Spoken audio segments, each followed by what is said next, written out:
tubers, it's Pride Resurrection, a video review and commentary show dedicated to the Pride Fighting Championship, where with each episode we'll take a look back at a specific Pride Fighting event. And today we're going to be taking a look at Pride number 4. I am the most dangerous man alive today, and I'm joined by the Colombian Good Vibe AJ. Woo! Say hello, AJ. Hello, AJ. We also have the Machine LD with us. Say hello, Machine. How's it going? He's back. We're glad to have him back. He missed the last episode, but you're going to make up for that today. Oh, hell yeah. It's October 11th, 1998. Do you know where you were on this date? Well, I know where 36,000 Japanese fight fans were, stuffed into the Tokyo Dome in Tokyo, Japan like dolphins into a tuna can, just to see some punch and kick fighting. Did you know around this time, President Clinton was being impeached? Just a little historical fact for you. Tidbit.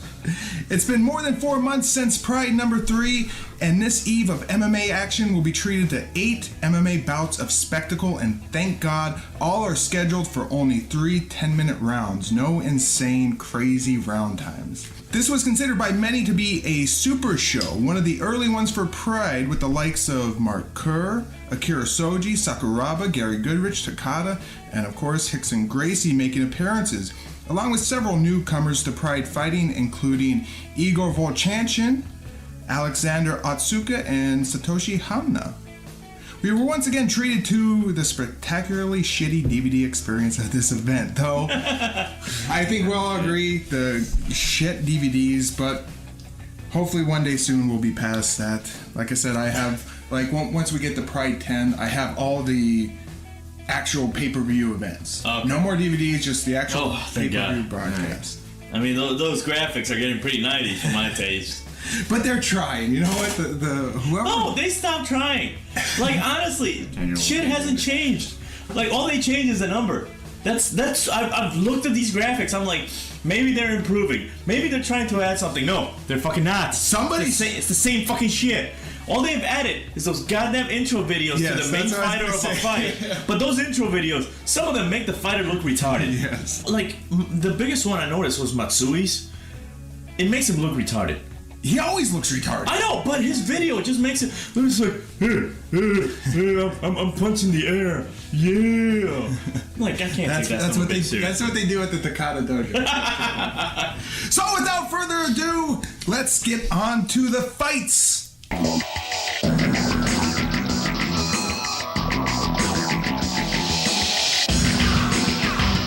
Fight number 1 of the evening sees Igor Vovchanchyn from the Ukraine, who stands 5'8", was 235 pounds, and was only a mere 24 years old at the time. Igor's MMA record at this point was an insane 34-2. 34-2, holy shit! And only 2 of his victories were by way of decision, while 28 were by way of KO or TKO.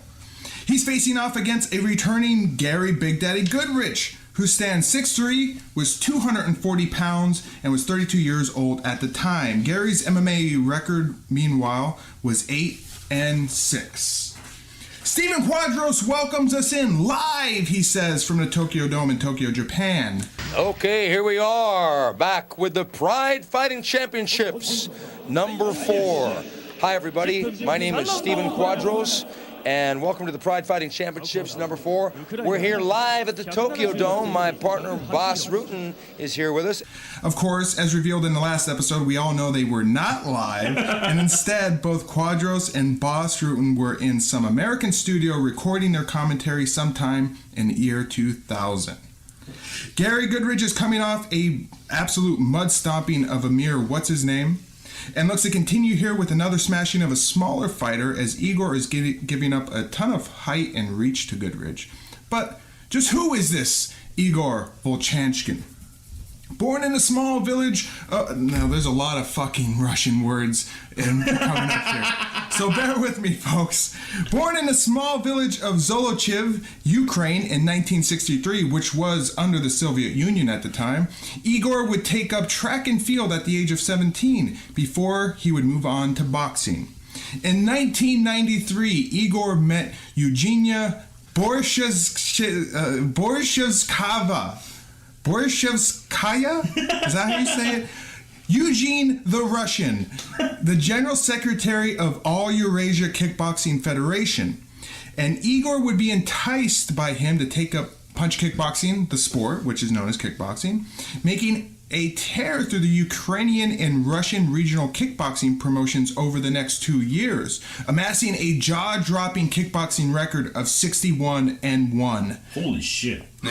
Tear it up. Who the fuck was he fighting? I mean, over 2 years, 60. Yeah, but think about it. Like, that's an impressive record when you think that he's probably fighting other Russians. And somewhere along that, he probably fucking fought a bear. It's Russia. You know that's fucking what happened. Yes. I wouldn't doubt it. Before the fight, Quadro says this one will be explosive, and that is definitely going to be true. And you'll see much more of Igor Vovchanchyn in upcoming episodes. He's got a good highlight. Yeah, I don't think either one of these guys can have a boring fight. Round number 1. Igor opens up with a hard leg kick. They clinch in the corner. Gary with double underhooks, and he muscles Igor down. Goodridge is in Igor's guard, and he lays on top of him. Igor with a big cut over his eye already, which streams blood down his face and ear. It must have only come from a clash of heads. That's what I thought. I thought they clashed heads when it went to the ground. Yeah, I didn't see any punches. Even near his, like, that part of his face. No.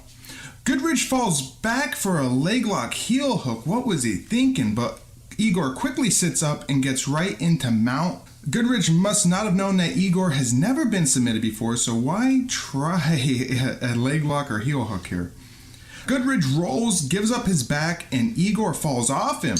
Goodridge gets back into Igor's guard. Goodridge delivers a few strikes to the body and head of Igor. Quadros and Rutan cover some of the tournament experience of Igor and how he won a few 4-man tournaments and even 16-man tournaments. Vovchanchyn won like 4 tournaments already, eh? 4 8-man tournaments. Yeah, he's won a number of them in Russia. He's gone.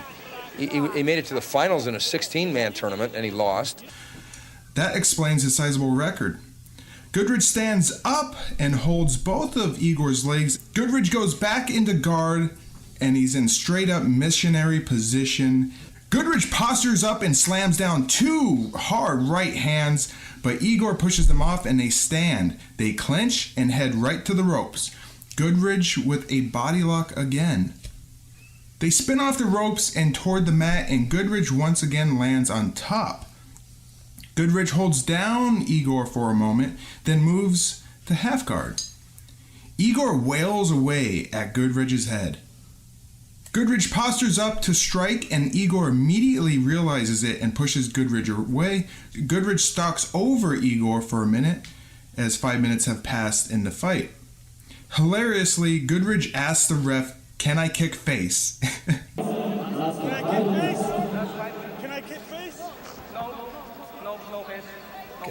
Can I kick face? He asks the referee. To which the ref responds, no. Boss has a very good laugh, and it's funny because he's like, "Can I kick face?" Like in broken English. Yeah. The ref is gonna. Yeah, I like that too. Why the broken English? It's like he's not gonna understand, dude. Yeah. Broken and slow, because you know the ref will understand. Can I kick face? Yes. At this time in the Pride rules, they did not allow kicks or knees to a head of a downed opponent. That will change, though, in next couple of events. Shame too, because it could have changed the outcome of that fight. Absolutely. Igor stands up. He moves in, and they both swing away, though mostly they miss. Boss asks for knees, and Goodridge does deliver one knee from this position. Igor with a right and left.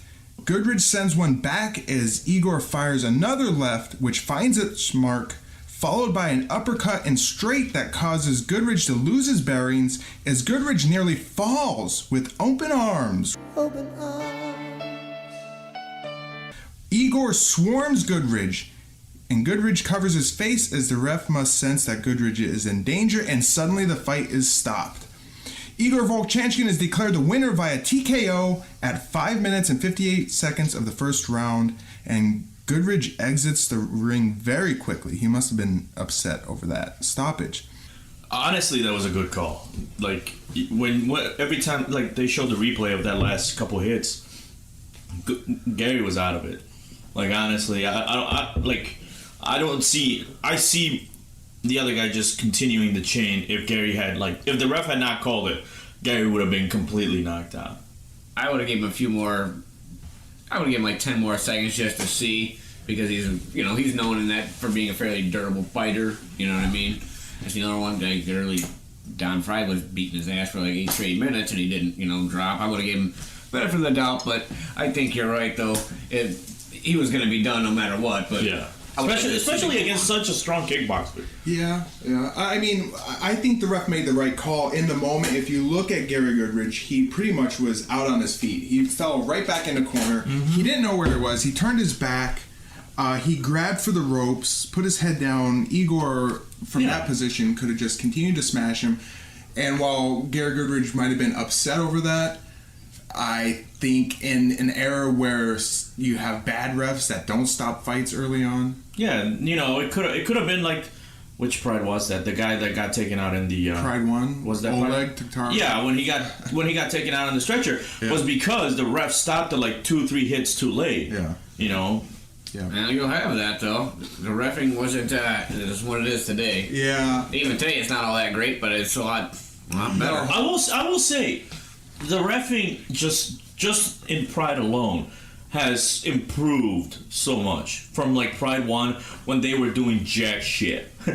Yeah. to now. Now the refs are all over. Like the moment a fighter touches the ropes, they're all over him, just like kicking his hand out so he can't grab it. Slowly but surely, they are improving with every event. Yeah, I think there was no way. If I was the ref, I would have stopped this fight. Oh, yeah. Hands down. So, what would happen with our two power punchers here? Both fighters would head off to battle in non-Pride events after Pride number 4 here, between their next appearance in Pride. Igor Vovchanchyn would fight in 2 World Vale Tudo Championship events back-to-back, both in WVC number 6 and WVC number 7, which he would headline. Both would take place in Brazil, with WVC taking place in November of 1998 and February of 1999 for WVC number 7. He would win both fights via TKO due to punches. Igor would return to Japan in April of 1999 for Pride number 5 to face off against Akira Shoji. Hell yeah. Wow. Oh my god. So we'll see him, Ned, and I'm looking forward to that one. As for Gary Big Daddy Goodridge, he wouldn't return to Pride until Pride number 6, and his next MMA fight, though, would be at UFC number 19 against Andre Roberts in the good old US of A, a fight which he would win via submission of punches. So we'll see you in Pride number 6, Big Daddy.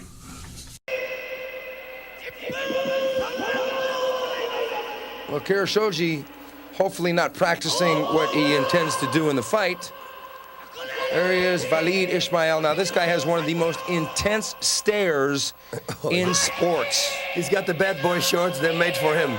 Fight number 2 of the evening, which sees a returning Akira Shoji, who stands 5'8", was listed at 194 pounds, and was only 24 years old at the time. He had an MMA record at the time of 2-1-3. That's 2 wins, 1 loss, and 3 draws.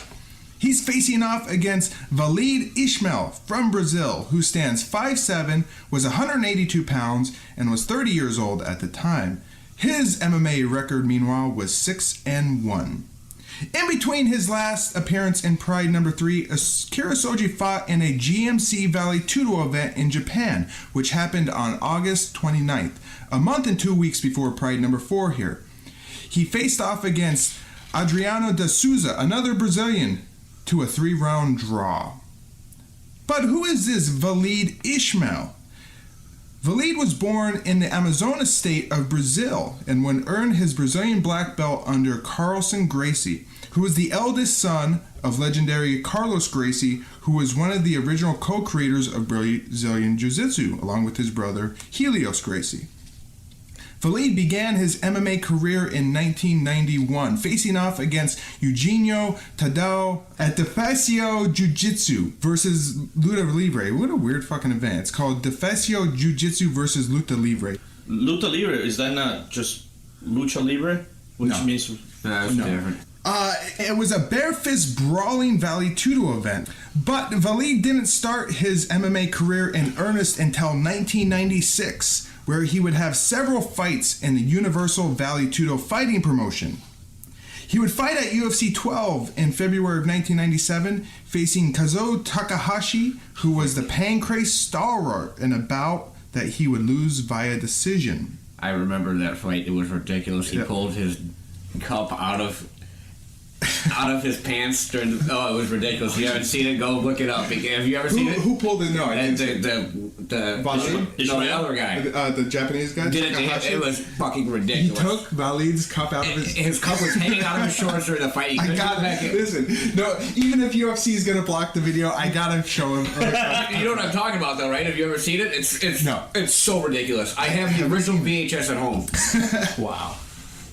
That's right, you do have quite a few of the original UFC. Yeah, and he's on it. So if you want it, if you can't find it anywhere or something like that, we'll figure something out. But it's great. Just a note, we get some awesome Japanese techno like chip tune for the title card of this fight, which I'm gonna include right here because it's pretty badass.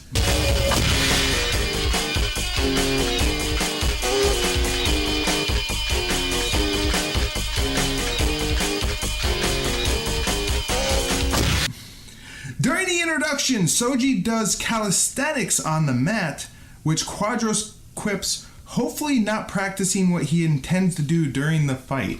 I like during the intro they say that Ismail is like, he has an intense stare. I'm like, no shit, have you seen these guys' fucking eyebrows on his face? I'm pretty sure he's trying to compensate because I think he's actually keeping his eyes open even more just to make fun of the fact that Shoji has like slanted eyes. It's like, oh, look what my eyes can do. Oh, and then stares at fucking. That's what I have written here in my next note. Holy fucking eyebrows! Yikes, Ismail is one ugly son of a bitch. And holy fucking pug face on Ismail during the stare down. He's got a pea-sized head and giant fucking eyes. Yeah, and shit. And one more comment here. Holy fucking tan on the ring announcer. He is nearly black. I did not see that. I was not looking for that. I was too distracted by fucking Ismail, man. Fucking years of hunting whales. This is what gets you. He's an ugly fucking bastard. Alright, fight number 1. By the way, another quick thing. Yes. Once the fight started, I am very, very uncomfortable with the fact that Ismail has eyes on his ass. Oh, that's yes. Yeah, they always had the bad boy. Like, the bad boy. That's been going on forever. Shogun used to sport those. Yeah. But like all of a sudden, every time like there's a grapple or something, all of a sudden, boom, eyes staring right back at me. I'm like, I'm not comfortable with this thing. Because even like not only the eyes, but the entire logo almost made it look like a nose, but at the same time, it almost looked like a dick. So I was like, what the hell is going on here? It's funny that bad boy apparel has been around for so long in MMA, because it's still around today, though you won't see it on UFC with the fucking stupid uniforms. Oh, excuse me. Right. As I was saying, there's a leg kick by Shoji, followed by a short right, which causes Ismail to try and grab Shoji. Shoji drags Ismail down to the mat. They fight for position before Shoji ends up on his ass in the corner. Not much action here besides they slowly move away from the corner. Ismail is very patient, according to Quadros. They exchange a few strikes, then they stand, go right back to the mat, then right back up as Ismail holds on to Shoji. Quadros and Boss Rutan both comment on Shoji's great takedown defense. He does have some very good takedown defense. Oh, they go right back to the mat. His takedown defense is extraordinary, in my opinion. Listen, I wish that I had a takedown defense like this. Ismail tries to open up with some punches, and he straight up punches the rope with one that is one of the loudest punches you'll hear that wasn't actually on to an opponent.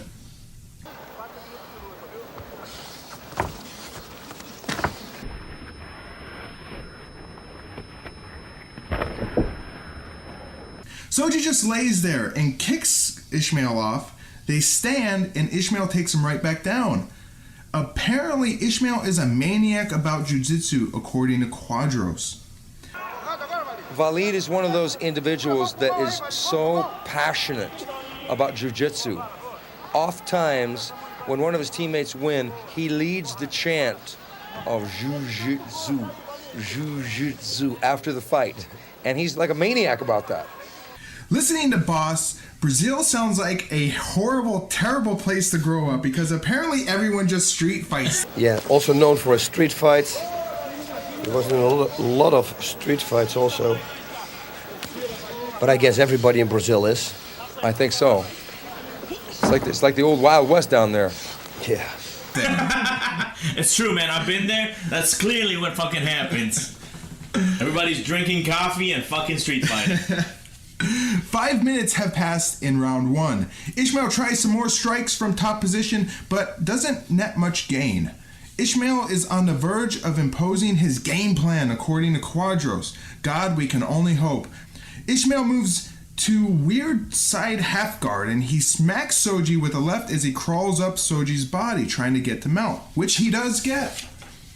Ismail hammers down a few rights and lefts. Just as Ismail goes to deliver a right, Shoji pushes up Ismail and rolls, causing Ismail to lose his balance and position, and Shoji gets to his feet, where he rains down a few strikes on a flailing Ismail. Shoji's really good at that. At the whole like rolling away from escaping. Yeah.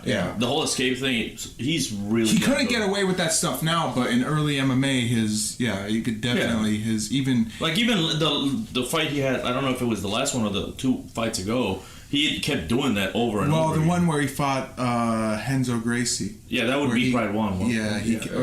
Pride 2. Pride 2. Where he kept escaping. Great escapes. Yes. Clearly exhausted from that exchange, Shoji merely gives up and falls to his knees as Ismail finally has a grasp on him. 3 minutes left in round number 1. Shoji has a small cut under his right eye, plus his eye looks like it's starting to swell. Ismail pounds away as he gets to side control. Ismail moves on to mount and gives Shoji a motherly hug. Oh, that's very sweet of him. Ismail postures up, strikes down on a Shoji, but they are just kind of grazing blows and don't really connect. Just when you think Shoji has nothing left, he pushes and rolls and manages to get Ismail off him, getting to his feet and kicking Ismail in the thigh for good measure. He doesn't count. Yeah. Yes. And hey, look at this. Did you ever see that? That was absolutely awesome. Whoa. Oh, good right hand by Shoji. Shoji getting away from the ankle pick, getting sprawled on top of Wallid. Ismail himself must be nearly exhausted too, as he really doesn't try to stand or dodge an incoming Shoji. Ismail manages to grab Shoji's ankle, and Shoji hops around trying to escape, but he falls to the mat before getting tied up in the ropes. There's 1 minute remaining in round number 1. The refs are either opportunistic gropers or they are merely trying to help Shoji get back into the ring. You decide, fans, as I'll include a little clip here. Ismail struggles to get Shoji down, and there is a loud, ghastly moan from who I can't determine. It's either from Ismail or a disembodied spirit. But as you said, it may be just him expressing his breathing, boss. That's it. Catching your breath. Okay, Shoji fell back. Hang on, dude. Did you hear that? I heard that. It was like... Right. I want to say that was the furnace. Shoji simply falls to his ass as Ismail falls on top of him. Both are obviously very tired just from the action in round 1 here. Ismail tries to club Shoji, sneaking in a few here and there. They smack each other a couple times, and then the bell rings, ending round 1 with 10 minutes down. During a round break, we get a shot or two of who I assume is someone important or famous, perhaps a pro wrestler, but I have no idea, as neither Boss nor Quadros comment on him, and I'm too lazy to try and look up a Google image search to figure out who the hell that is. That's it, really. It'd be great if it was just nobody, just panned to some random guy in the crowd, like, all right, I'm here now. Anyway, round number 2. At the beginning of the round, a sponsor sticker has begun to peel off of Ismail's shorts, and the ref rips that shit right off him. Less money for him, says Boss. And his win looks good. Uh-oh, there goes the sponsor. Less money for him. Give me that shit. Yes. Labored leg kick by Shoji. Both men look very tired, but Ismail looks like he's on Queer Street, wobbling and staggering around. Shoji seizes the opportunity and cracks Ismail with a nice right as Ismail goes down to the mat. Shoji lets him try to stand, but Ismail must be fucked by something as he struggles. Maybe he is gassed out or maybe something else is going on, but finally, after a moment, he manages to get to his feet. Shoji throws some punches at a near defenseless Ismail who seems unable or unwilling to defend against Shoji's attacks. Shoji unloads on Ismail, cracking him with a few nice, good, solid punches, and suddenly the ref jumps in and waves the fight off. The bell rings and Shoji is declared the winner. The ring announcer gives the mic to Shoji right after, but sadly we don't get to hear him scream inanely. Alright, so sometime in this fight, and next time I'm for things like this, I'm gonna have to write down when it happens. Boss Rutan says the pinky doesn't count. No, they're not. It's like he's not hitting with the two big knuckles. He's hitting with the bottom knuckles, the pinky knuckle. The pinky doesn't count, Stephen. And I put down words to live by. The pinky doesn't count. Yeah, he threw those glancing punches. He was just getting and that's right. Yeah, and he said that. I'm like, that's my motto for life. The pinky doesn't. So wherever the pinky can sneak So in. you know what? It makes perfect sense. At the same time, Bill Clinton was trying to find out the definition of the word is. Yes. The That's pinky right. doesn't count would have helped him. Thoughts on this fight? I gotta say, it was a really good fight. And, you know, Shoji's one of those fighters, like, ever since his first Pride appearance, he's just exponentially gotten better. He's gotten clearly better every single time he's fought. Yes. Yeah. And, like, it's always just, like, a certain aspect. In this one, it was definitely his striking. For sure. And I have written here, I don't know if Ismail was jet lagged or maybe he blew his wad in the first round, but I think he was carrying around too much muscle at the time, and he might be effective at jiu-jitsu, but with all that muscle, clearly he spends a lot of time weightlifting. Maybe he was on some type of steroid. Or maybe it just takes a lot of energy to keep his eyes open. Or carry those eyebrows big sons of bitches, man. But something was up, and he gassed out. But anyway, I thought it was a good fight as well. So what would become of our two fighters here? Shoji would be back in the spring of 1999 for Pride number 5, where he, as I said earlier, would face off against Igor Vovchanchyn. Good fucking luck, Shoji. You're going to need it in that one. Right. As for Wallid Ismail, he would take a break from the world of MMA. Nearly 3 years, in fact. He wouldn't fight again until July 2001, where he would return to Japan to fight at Pride number 15. So it's going to be a while before we see old Wallid here again. And eyebrow business to take care of during that time. Yes.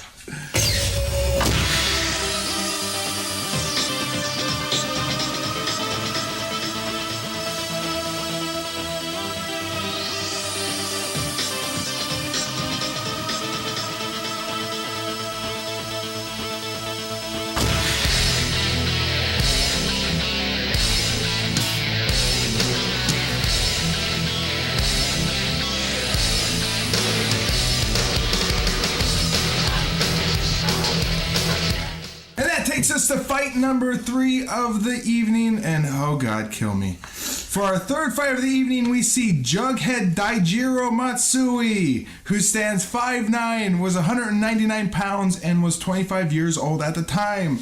Daijiro Matsui's MMA record was 0-0-1. He's facing off against, fuck me, Sanae Kikuta. I'm trying to get excited for this fight, but trust me. I got excited on how stupid his fucking entry videos are. Sanae Kikuta, he stands 5'9", was 200 pounds, and was 27 years old at the time. His MMA record, meanwhile, was 7-2. We last saw Matsui at Pride number 3, where he fought to an agonizing 30-minute draw against Akira Shoji. And we last saw Sanae Kikuta lose via submission at Pride number 2 against Hickson Gracie in an agonizing 33-minute bout.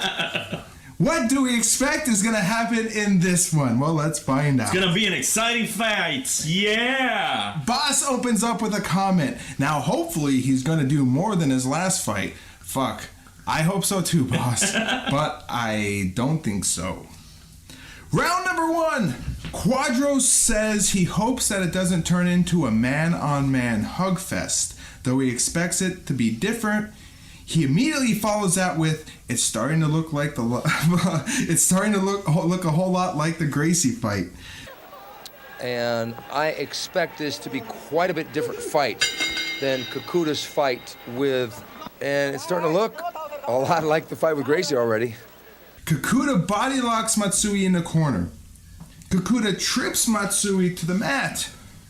Kikuta throws a couple of punches, surprisingly. Quadros already starts shitting on this mat as he uses the Sakuraba versus Newton fight as an example of a grappling match that has action. We saw Carlos Newton and Kazushi Sakuraba go after each other. We've seen Daijiro Matsui and Akira Shoji go after each other.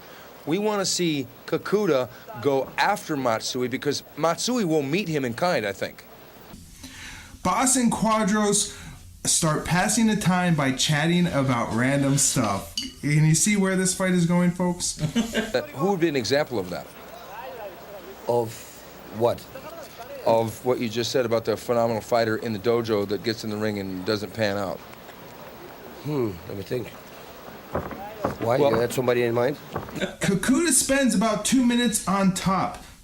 Then Matsui reverses him and they get to their feet. Kikuta gets the body lock again, and once again he takes Matsui down. Kikuta gets the side mount. Matsui is breathing like a rabid animal.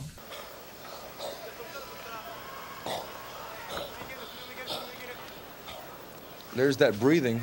Kikuta gets a low mount, then goes back to side control. Matsui escapes again, and they both stand. Kikuta gets him right back down, and Quadros laments about wanting to see Kikuta go for a submission. Yes, anything from this position. A punch, a kick, something. But see, it's two Japanese fighters. Every time there's a fight like that, they never strike. Whenever they're in guard or anything, they never fucking strike. I don't know if it's an honor thing or I know Matsui, he's a pro wrestler. He's used to fake punching guys. Speaking of fake punches, that comes in later in the fight. Those little fucking slaps they give each other. Yeah, good fucking time. You know, meanwhile, Kikuta is a Pancrase veteran. Well, I guess you could say he's a Pancrase veteran. He should be used to punching and kicking opponents because Pancrase kind of encourages that. It just never fucking happens. Strong double leg up kicks by Matsui with a nice one right to the breadbasket. Kikuta gets right back down in the side mount. Another nice roll and reversal by Matsui, and Matsui winds up on top in a high side control position. Matsui attempts to mount, but Kikuta bucks him off and kicks him away, and we are back to standing. 1 minute left in the round. Leg kicks by Matsui. Overhand right by Matsui. Stalemate here, and the round ends 10 minutes down. First round is done. Round number 2. Quadros says this fight just got real exciting with the last 2 minutes of round 1. Well, this fight just got real exciting with that last couple minutes. What? What fight was he watching?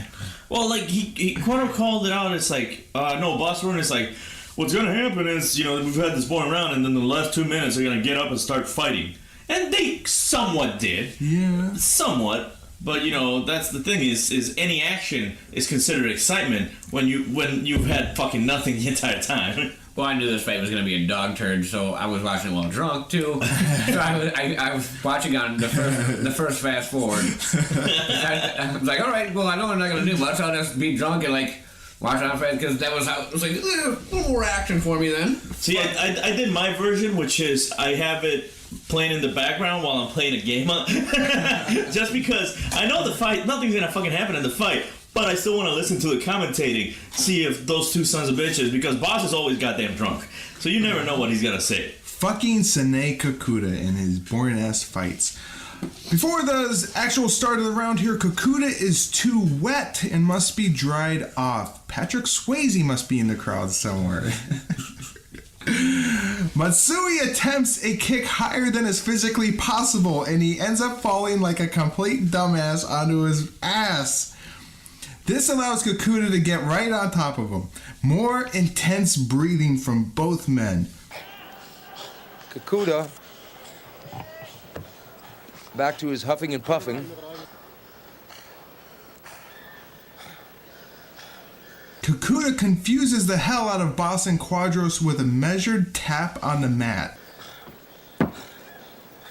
Uh-oh. What was that? You don't want to do that 3 times. No, because the...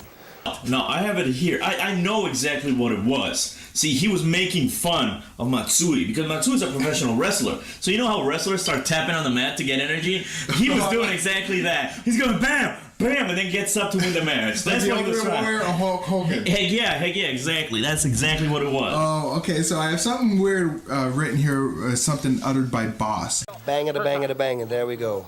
The frustration begins to grow in both commentators.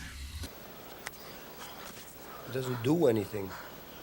Yeah, he just keeps that arm wrapped around the neck and holds him there.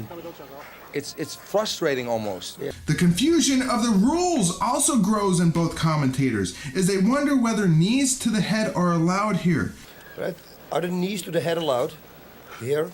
As far as I know, Yeah, because they change sometimes the rules, eh? well, For FYI, guys, pre-2000 bouts didn't allow knees at all to the head.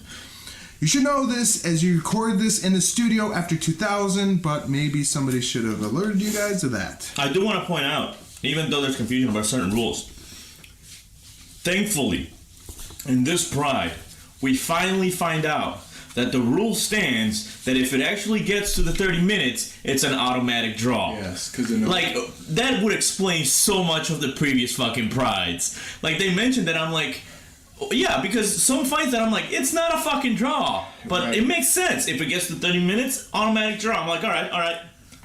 You know, shitty fucking rule. Unless you're talking about Sanae Kikuta versus Hickson Gracie, which went to past 30 minutes and it was one long round.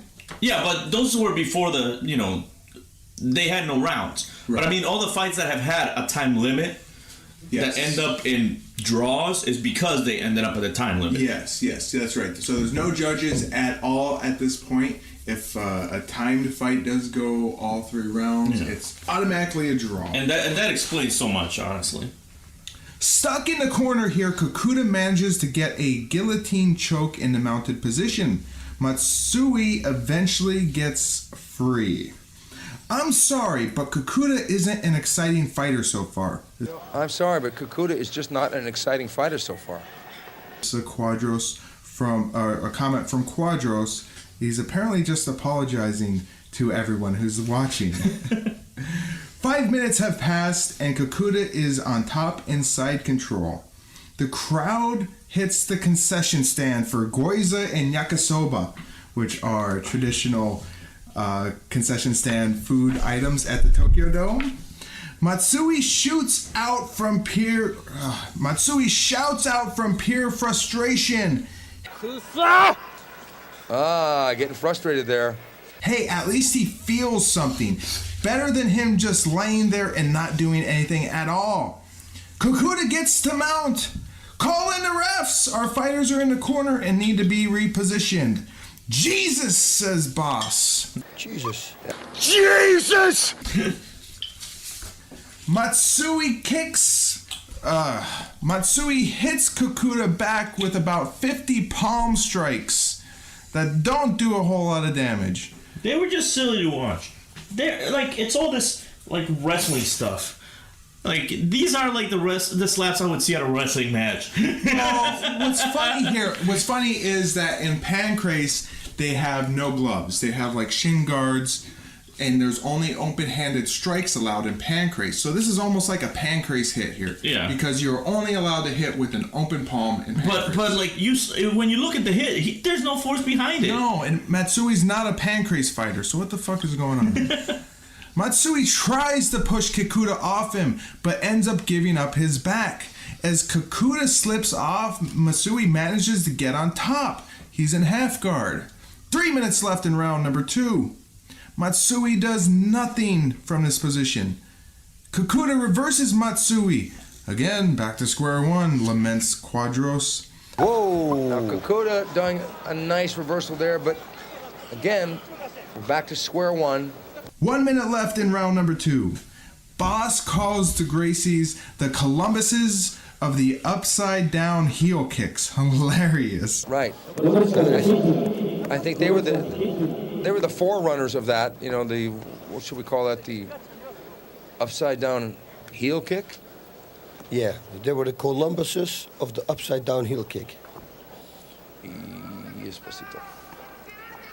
What the fuck has Boss been drinking?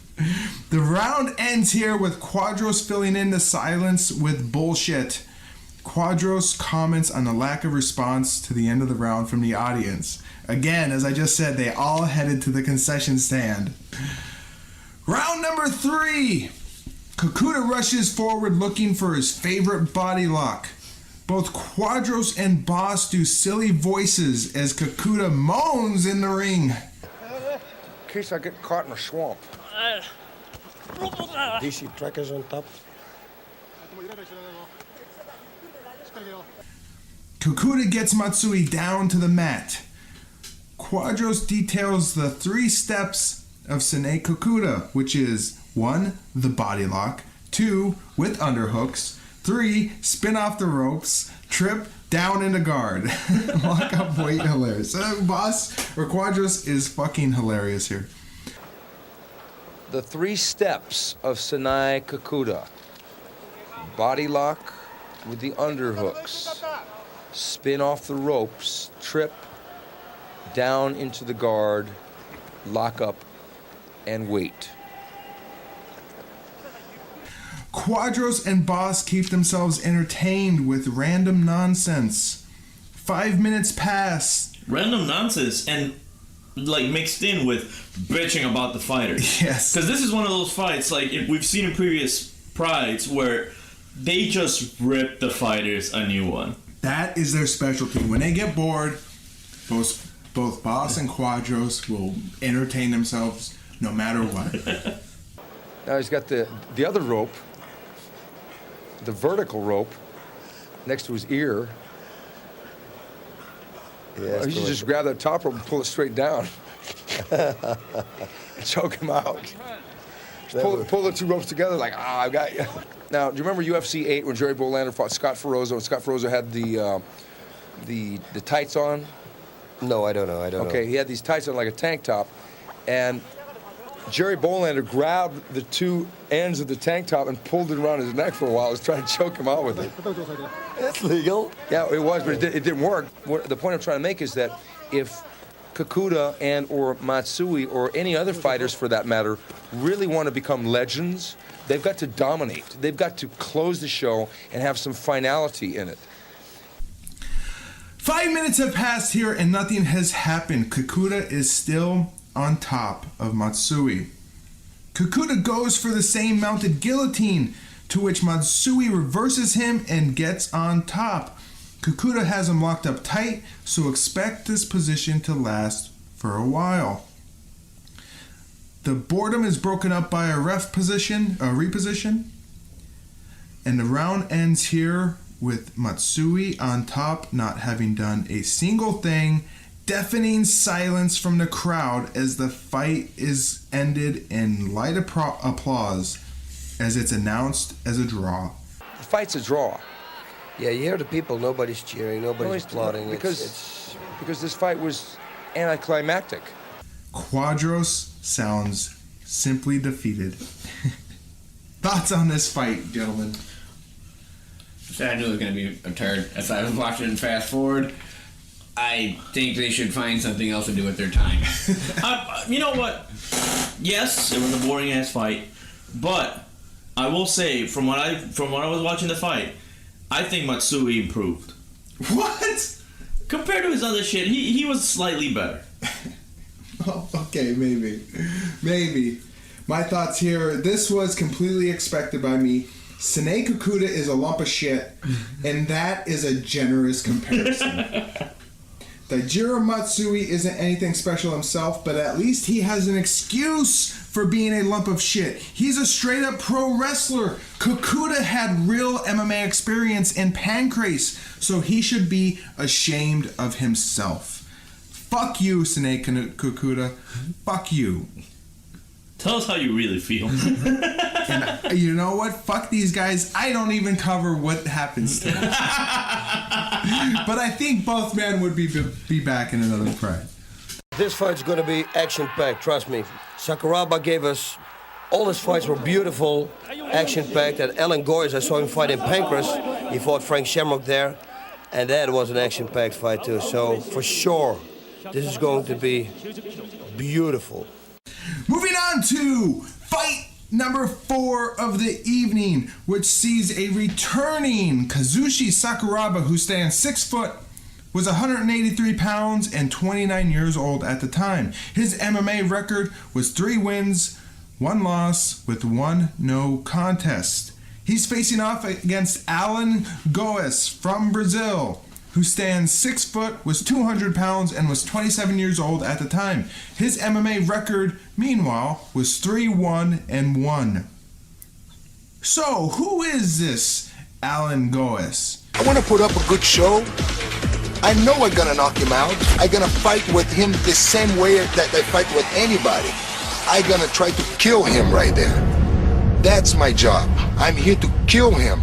Born in Rio de Janeiro, Brazil, Allan took up Brazilian Jiu-Jitsu at the age of 7. Remember, he's from Brazil, so he probably had some street fights. Yes.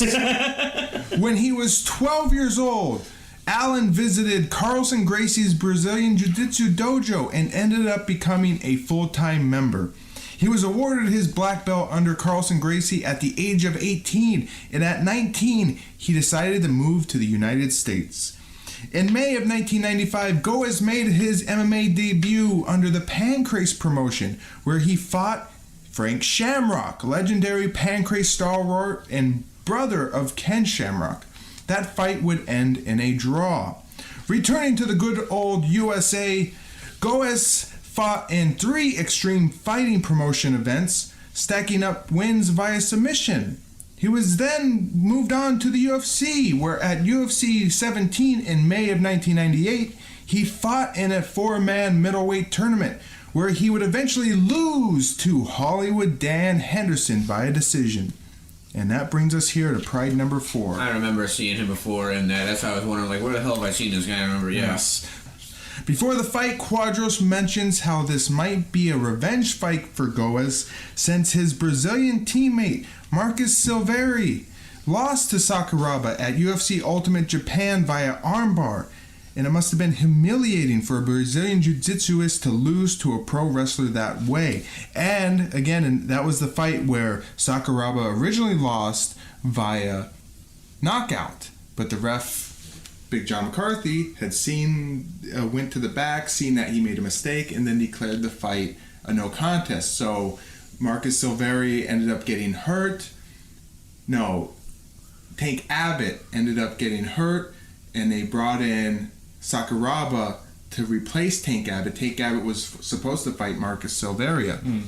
So that's how Sakuraba both lost and won against the same opponent in a tournament fight. Wow. It's kind of crazy. The crowd is definitely amped up for Sakuraba, and he is quickly becoming one of the most popular fighters in Japan. This is Sakuraba, Conan Silveira in Ultimate Japan. And there he is, Kazushi Sakuraba. As I was saying earlier, Conan Silveira lost. Round number 1. Goes tries to hold Sakuraba's hand, who responds with a high front kick. Single leg takedown by Sakuraba. Sakuraba is on top, nearly gets into a triangle, though, after throwing a punch. Goes wraps up Sakuraba's neck, but Sakuraba isn't in danger being in half guard, though it has to feel uncomfortable. Sakuraba gets out, stands, receives 2 kicks from Goes. I will point out, this is the first time I think we've seen a fighter actually fighting while laying down. Oh, you're talking about Goes and his up kicks? Yeah, before that, people have just gotten up.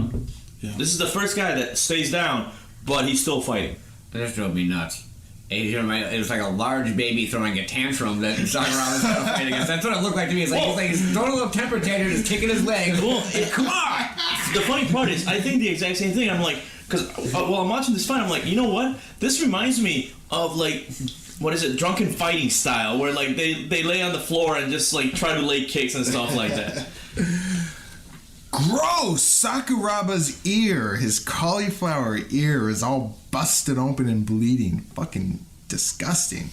Sakuraba did have some pretty bad cauliflower ears, so this isn't a complete surprise. Sakuraba paces in front of a downed Goes, but it's merely a stalemate. Sakuraba almost does a cartwheel as he tries to get past Goes' legs. He gets into Goes' defenses, but Goes smacks him with a well-timed up kick. Sakuraba kicks him back. Sakuraba has the face of silent fury. He looks like he's fuming, like he's really fucking pissed off here. We are still here with Goes lying on his back. Yikes. Alright, so, are elbow drops illegal? Elbow drops. Because honestly, that's what he should have tried. He should have tried just jumping at this son of a bitch. Just elbow dropping him, man. Because every time he gets near, he gets kicked. The Macho Man. I was gonna say, yeah. Just go top rope. You have ropes, just use them. Top rope elbow drop, man. Just smack that guy. Yikes! There's a stinging leg kick by Sakuraba. Quadros quips, sounds like a cap gun going off. Oh, that sounded like a cap gun going off. That was a Fierce up kicks by Goes. Sakuraba fights to get past his legs, but is getting a lot of punishment as he does. 5 minutes down in round number 1. Sakuraba finally gets back on top where he delivers a few punches. The crowd is definitely back from the concession stand as they are very, very lively here. He's going leg lock. He's trying something.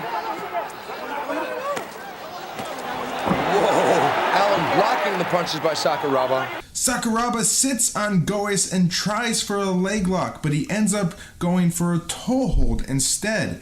But Goes escapes and grabs Sakuraba from behind. That was almost like, I thought the match was gonna end there because I saw that toe hold like bend really badly. Yes. So I'm like, I thought he was about to tap, and all of a sudden he just got free. I'm like, oh shit. As Goes has Sakuraba from behind here, Sakuraba holds on to one of his arms for a possible Kimura or armbar. Goes pulls Sakuraba to the mat, but Sakuraba lands on top and side mount for just a brief moment before Goes moves him into his guard. They both exchange grazing punches. More up kicks by Goes with Sakuraba standing. 3 minutes left. Goes nearly trips Sakuraba by grabbing his ankle, but Sakuraba gets right back up and right back into the same position. Sakuraba gets fancy with his footwork and ends up being tripped by Goes down to the mat. Goes gets Sakuraba's back. Goes wraps his arm under Sakuraba's neck with a full-on rear naked choke under his chin, but he didn't get a chance to get his left hand free to apply pressure needed, and Sakuraba ends up turning him and escapes. Sakuraba back on his feet, and Goes is lying on his back with 1 minute left. Goes grabs Sakuraba's ankle again, and Sakuraba falls right down to his ass. How many times can Goes do that before Sakuraba learns? Apparently not. First round, it's the same mistakes over and over again. Sakuraba gets close, gets kicked in the face. Goes is on top of Sakuraba, with Sakuraba whose head is in the ropes. Goes puts his knee on top of Sakuraba, who rolls, and Goes tries for a choke again, but Sakuraba manages to put him down onto the mat. The round ends here with Sakuraba on top, and Quadros calls this some of the best jiu-jitsu he has ever seen. Wow! This is some of the best jiu-jitsu I've ever seen in mixed martial arts, for sure. Beautiful. That's high praise from Quadros. Round number 2 opens with measured circling. Sakuraba shoots in with a single and gets Goas down onto his back. Quadros loves Goas' leg work. He talked about it in round 1 and he's still writing it here in round 2. But look at his leg work. Yeah, he's phenomenal. It's very technical. As Sakuraba takes a peek at Goas' package, he gets reversed and put onto his back for his creepy gazes. Goas tries a few strikes and Sakuraba returns some. Sakuraba's nose is bloodied. Goas grabs Sakuraba. Excuse me, what the fuck? Goas stacks Sakuraba up, where he eventually lands in north-south position. Or as we like to call it, the Freaky Mountain. Which seems to cause a disgusted look on Hickson Gracie's face. Goas moves to Sakuraba's back. Goas goes for the choke again, but misses and winds up on the bottom. Sakuraba inspects Goas' groinal region, eliciting another disgusted look from Hickson Gracie, followed by what I can only assume are Brazilian curse words. There's going to be trouble. But every time he just misses to put that hook in, and that gives Sakuraba the opportunity to twist out, to turn out. Oh my god! Goas straight up gets a blowjob from Sakuraba. Goas lays his head back, holds Sakuraba's wrist as Sakuraba is face deep into Goas' dick. 5 minutes left. Goas tries to get up, and Sakuraba tries to go for a Kimura, then armbar, but nothing fruitful comes of either of these planted seeds. Sakuraba gives up his back. A moment later, Sakuraba rolls and manages to get back on top in Goas' guard. But after a moment, he just stands up. 3 minutes left in round number 2. Goas delivers a few leg kicks from his back, but we are still here at a standstill. About a minute passes. Quadros says, "As a martial artist, I am learning from this fight." As a martial artist, I am learning from this fight. He wants to make you go out and try it on some people. And your back and kick. Yes. Well, I will say Sakuraba, like I mentioned, the first round he kept making the same mistake, but in the second round he learned. He learned his goddamn lesson because he wasn't going in for as many kicks. I don't know. I just found it ridiculous. I don't know if Quadros had notes from. So, obviously, when Pride started becoming popular in 2000 and they broke into the pay-per-view market for like American audiences, and they had Boss and Quadros, they hired them to do the commentary. They looked at it and said, okay, we want you to go back and do commentary of all our original events that no one ever got to saw outside of Japan. Yeah. So, like, here are some notes for you guys. Like, when Sakuraba's on screen or he's fighting, we want you to fucking say it's really good. But, I mean, he is. But he is good. He is, but like Quadros just like lavishes praise on Sakuraba at any chance he gets. And now Sakuraba will really prove himself in future Prides, but at this point... But I mean, like I said, compared to earlier Prides... Yeah, he's a star, and then... Right, yeah, he was a star in 2000, and so they're looking back at his first fight saying, oh, we gotta really build him up because he's gonna become fucking huge. Right. But at this point, Sakuraba's nothing special. No, but he is improving, and that's what I give him. Like, that's what I give all the... Wasn't Sakuraba one of the pro wrestlers? Yes, yeah. Yeah, like, you know, they some of them have improved, and some of them have improved a lot. Oh, wait till we get to, what's his fucking name? Oh my god, yeah, no shit. Fucking Osaku? No, I was thinking of Yuhi Sano. Oh, that one. Yeah. Yes. Yeah. Oh, we'll get to that in a moment, folks. 1 minute left. Goas kicks at Sakuraba's right knee, which is taped up from prior injuries, I assume, and that's kind of fucking dirty. The round ends still in this position. By the way, I want to point out when he strikes the knee, I believe it's at this moment, this Bas Rutten points out just how much of a trickster he is. Because he's like, if I ever get kicked in the knee, I like to pretend that it hurts. So then I walk back, and then the fighter comes at me, and then I strike him down. I have this trick that if somebody kicked me in school, and even a little bit close to my knee, I would grab my knee and pull my knee up and act like I hurt my knee. And then when he came closer, I would kick with the same leg. Bang! I'm like, oh, you trickster, you, man. What's funny is Boss is throwing in little tidbits of his bar fighting defenses. Right. Of course, Boss is famous now because he has his defense video for bar fights where he straight up teaches you how to kill a guy with fucking whatever's lying on the bar. I've seen clips of that. I really have. I've watched clips and it's like, wow. Yes. You can grab an ashtray and smash it in the guy's face. It's like, Yes. Yeah, Boss teaches you how to kill a guy in a bar. Never look away from your opponent. Look, sir, I really don't want anything of this. And I go whoop, like this, and I slit your throat, and it's over and out. Well, I just found it so funny that he made that reference. I'm like, Boss, you're a tricksy motherfucker. It's almost like the Simpsons episode where Bart has the big brother, and Homer gets in a fight with him, and Bart's, after they get in a fight, Bart asks him, Dad, how'd you do that one trick? He goes, when you're lying on the ground, you scream, I'm a hemophiliac! And when the guy turns around and walks away in disgust, that's when you kick some back. yeah. Oh. That takes us to round number 3. There's a body kick by Sakuraba. Failed single leg takedown by Sakuraba.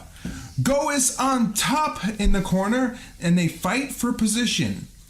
The ref stops them to reposition our fighters. Sakuraba kind of fights for an armbar. Goes takes Sakuraba's back, and he tries to work in a choke. Goes just kind of hangs on here as he takes a breather. Goes sinks in the choke, but his position is not very good, and he ends up getting put onto his back by Sakuraba. Though he still has Sakuraba's neck wrapped up. While it looks tight, it's really hard to finish a choke from this position.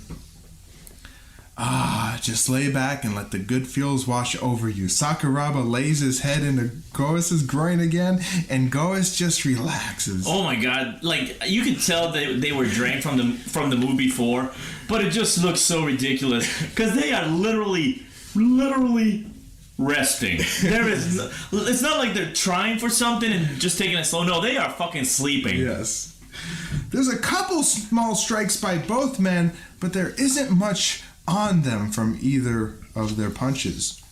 Quadros and Boss compare this fight to Sakuraba's previous fight in Pride, with Quadros claiming that he feels like there is more at stake here with this fight than the others. I think they're fighting with a lot more pride in this fight. Whereas those first couple fights, it was more like they kept rolling around, they would go for a submission, they'd let it go, and it was more like, not a sparring match, but yeah, it wasn't more a grappling match. It wasn't the tension. Yeah. It wasn't like life or death depended on it. Whereas this match, I think there's a lot at stake. Sakuraba now stands over Goes. 5 minutes remain in the fight. A stomp to the solar plexus by Goes, as quipped by Quadros. A couple hard leg kicks by Sakuraba. And this goes on for about a minute as Sakuraba circles a prone Goes.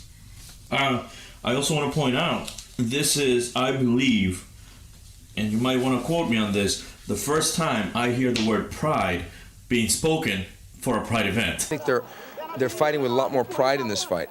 Whereas like they say the actual word pride, which I'm surprised. Like, oh, he has pride, blah blah blah. And it's the first time I've heard them say this. And for an event called Pride, they should use that word in every other fucking sentence. You're talking about in reference to not Pride Fighting Championship. No, just being prideful. Yes, okay. This is the first time. Like, you would think for an event called there's Pride. all sorts of ways you can throw that in.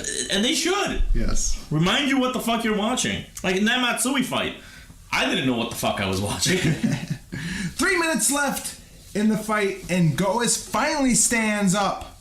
Sakuraba shoots in and takes Goes down by a single leg, but then stands up again after a moment. We spend the last minutes of the round here in this same position. Once the round ends, Sakuraba again helps Goa stand up, and since his fight went the distance, as they say, it's an automatic draw. At this point in time, Pride, again, we just talked about this, Pride had not set up any judges or judging criteria for fights, and that will come a little bit later. So we have a draw. What did you guys think of this fight? It's a guy who knows, Ngoa's really good jiu-jitsu, and Sakura, they just couldn't figure out a way. Neither of them could figure the other one out. Yeah. It was a good draw, I guess. That's the thing is both Boss and Quadro were both saying that, overall, Allan was better. And to me, it wasn't. It was Sakuraba. Like, I will say, Allan was really good at fighting while laying down. Like, yes. But at the same time, like, watching this fight, and I kept asking I wrote down questions because, since I know nothing, I didn't know the rules. I found out next fight or one of the next fights, the rules and the questions answer themselves. But I'm like, is it illegal to punch the leg? Because there were so many times when Sakuraba should have fucking done that. Yes. So that's the thing is it was Sakuraba improvement, but at the same time it shows he's not that knowledgeable. Yes. Well, so you're watching the evolution of MMA happening in a small nutshell here, because from Pride number 1 to Pride number 4, new techniques are being developed that other fighters are going to take from in the future, such as Goas's ground attacks here with the up kicks. Yeah. That was not something that had been done in the previous Prides, and not something you saw a whole lot of in MMA as a general, even with UFC.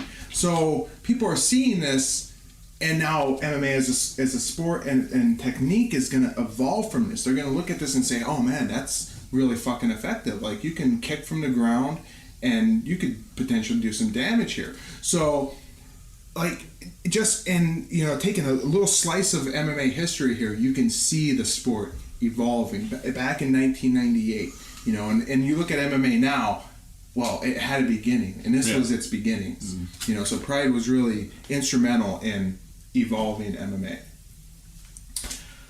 Well, that's 4 fights down with 4 fights left. That takes us to the halfway point. It's going to be our intermission. And won't you join us as we play a couple video games for both yours and our amusement. And then also, this is probably where we'll say goodbye to Machine. He has to get back. He works first shift, so he has dinner to eat. And he has... I have to toil to make someone else richer. Yes, that's right. So we're going to go play some video games real quick, and then we'll be back for the second half in just a moment. Welcome to Intermission. We're playing some time killers here. All right, put in some credits. Hit the select button. All right. What the hell is this game? Press start. All right. Select your fighter. I'll be Thug. Am I using the sword or what? Is this not working here? Oh, let me see. Hit that.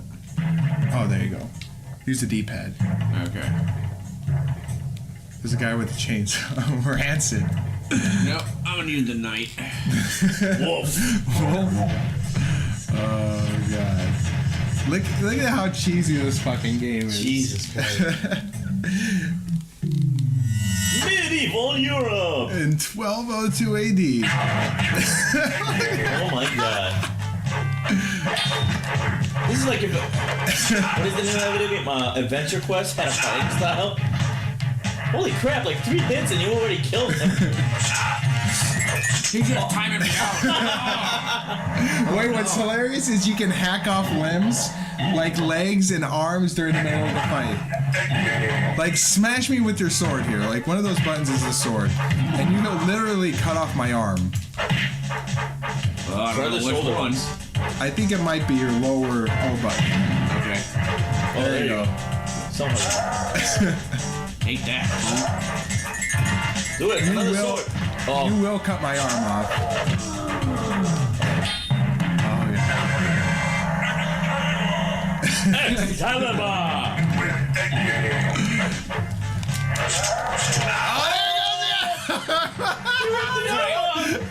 You didn't take a sword arm. Grab the arm, bro. Oh! It's just a flesh one. What are you spitting at me? Oh my god. Alright, don't let the one arm, like, no arm man. He's trying to fight him. I can't take it. Oh my god. Wait, why do you have like double health? Alright, it's me versus you now, AJ. Alright. Since it's Pride, I will go. Musashi. Alright. I'll go with Leaf. You will make like a leaf and get the fuck out of here. This game is so fucking cheesy. Nordic That's what Conquest. makes it. I remember playing this in the arcade. Hey, give me a second. Let me make sure everything here works. All right. Ready? Yes. Go. Look at those dead bodies back on that ship.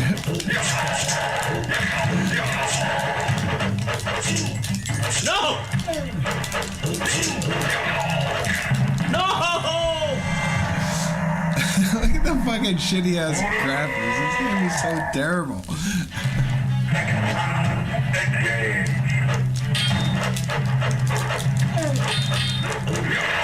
No! My arm! No! Get the fuck out of that! No, come on. Right. The reach on that axe is retarded. Let's do one more.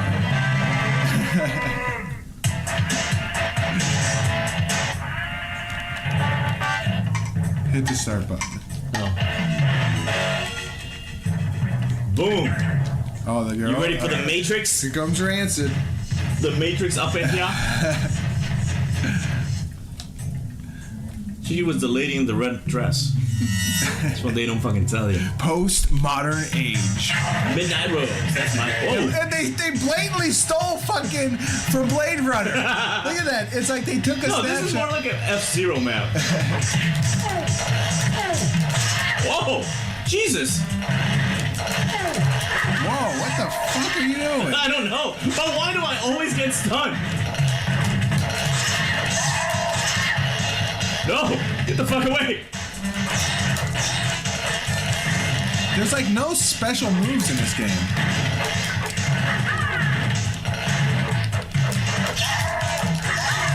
Oh no! So close.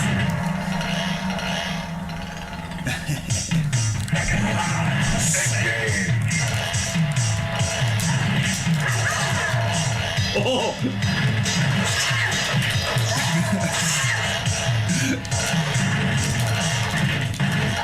Whoa. No, come on. Bam. Winner. Oh, that was fun. All right. Oh yeah. Now it was fun. Huh? Let's get back to That was Pride.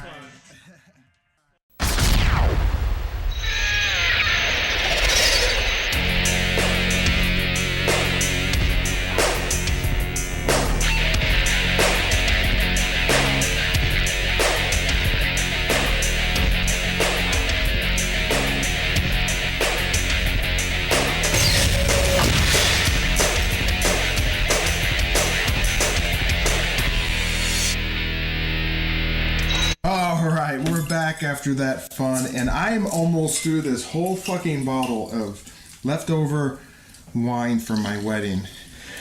Yeah, fun. I got battles stolen away from me. If you're listening to this, Yes, we were playing Time Killers, and we had a technical difficulty, so we had to redo it. But technical difficulty, air quotes. He got an armless victory on me. I cut off both his arms, and he still beat me. But yes, I'm drinking this terrible apricot-flavored white wine, but I'm pretty fucking... I'm pretty buzzed right now. Woo! So back to the action here. Fight number 5 of the evening season returning. Oh dear God. Yuhi Sano. Remember this lump of shit from Pride number 2? I sure do. Oh, Yuhi here stands at 5'9", was 202 pounds, and was 33 years old at the time. His professional MMA record was 0-1. He's facing off against Satoshi Honma from Japan, who stands in at 6'1", was 204 pounds, and was 30 years old at the time. His MMA record was 3-4-2. So, who is this Satoshi Honma? A karate fighter. Honma began his MMA career in May of 1990, appearing in Shuto. Shuto was hugely influential to MMA, and it was considered one of the pioneer MMA organizations in Japan, which was founded in 1985 as both a fighting style and as a fighting promotion. Shuto was created by a former pro wrestler, Satoru Sayama, also known as the first Tiger Mask, and one of the most popular Japanese professional wrestlers of all time. Satoru wanted to create a serious fight promotion, which brought about Shuto. Though Shuto was a real fighting promotion, it had many roots in pro wrestling and would drastically have to alter its style after the emergence of the UFC. But that is another story for another time. Honma would fight in Shuto until around 1992, after which he would take a 3-year sabbatical from pro fighting. In 1995, he returned to fight in K1, where on December 9th of that year, he would appear at K1 Hercules, a kickboxing event with some MMA fights mixed in. Hercules. Right. Honma would lose via KO to his opponent, Rene Ruas, a Dutch kickboxing behemoth who stood at 6'7". Honma would once again take nearly 3 years off from fighting, bringing us here to Pride number 4, where he returns. Quadros omits Honma's Shuto fights from his record, instead saying he only has had one MMA fight, which was the loss to Rene Ruas. And I am wondering if Shuto fights are not recognized under MMA, or if that Quadros himself doesn't recognize Shuto fights, because Shuto again was really strongly rooted in pro wrestling. Maybe they don't consider them actual fights, though according to his official record, the Shuto fights are seen as real MMA fights. Anyway, let's get into it. Round number 1. Honma opens up the fight with a light leg kick followed by a left jab. A 1-2 combo by Honma, and Yuhi goes down. Honma rushes in and they clinch. Honma continues to dole out punches, clipping Sano a few more times. I don't know anything about Honma, so I and his fighting style, whatever. Is he taunting the shit out of Sano? Because every time they go to, like, when they're not grappling, when they're standing, like, Sano goes to do his pose, and then Honma goes and puts his face, like his hand over like his face. It's like, oh, look at me over here. I don't get it, but I'm like, is he taunting him? Because, you know. I don't think it was taunting as much as it was perhaps that's just the way he fights. Maybe. But we'll have to I'll take a second look here and see if we can determine if it was taunting or not.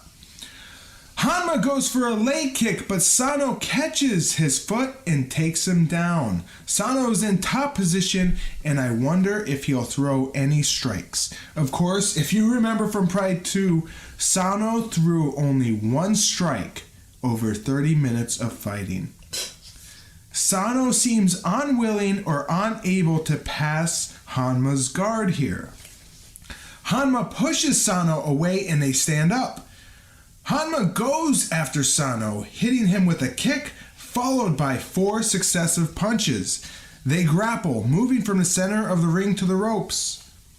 Honma rakes Sano with 3 right punches, and finally Sano responds with his own. Look at that, he can actually throw a punch. Yeah, no. He can make it look like he's throwing a punch. Those things had no power behind them.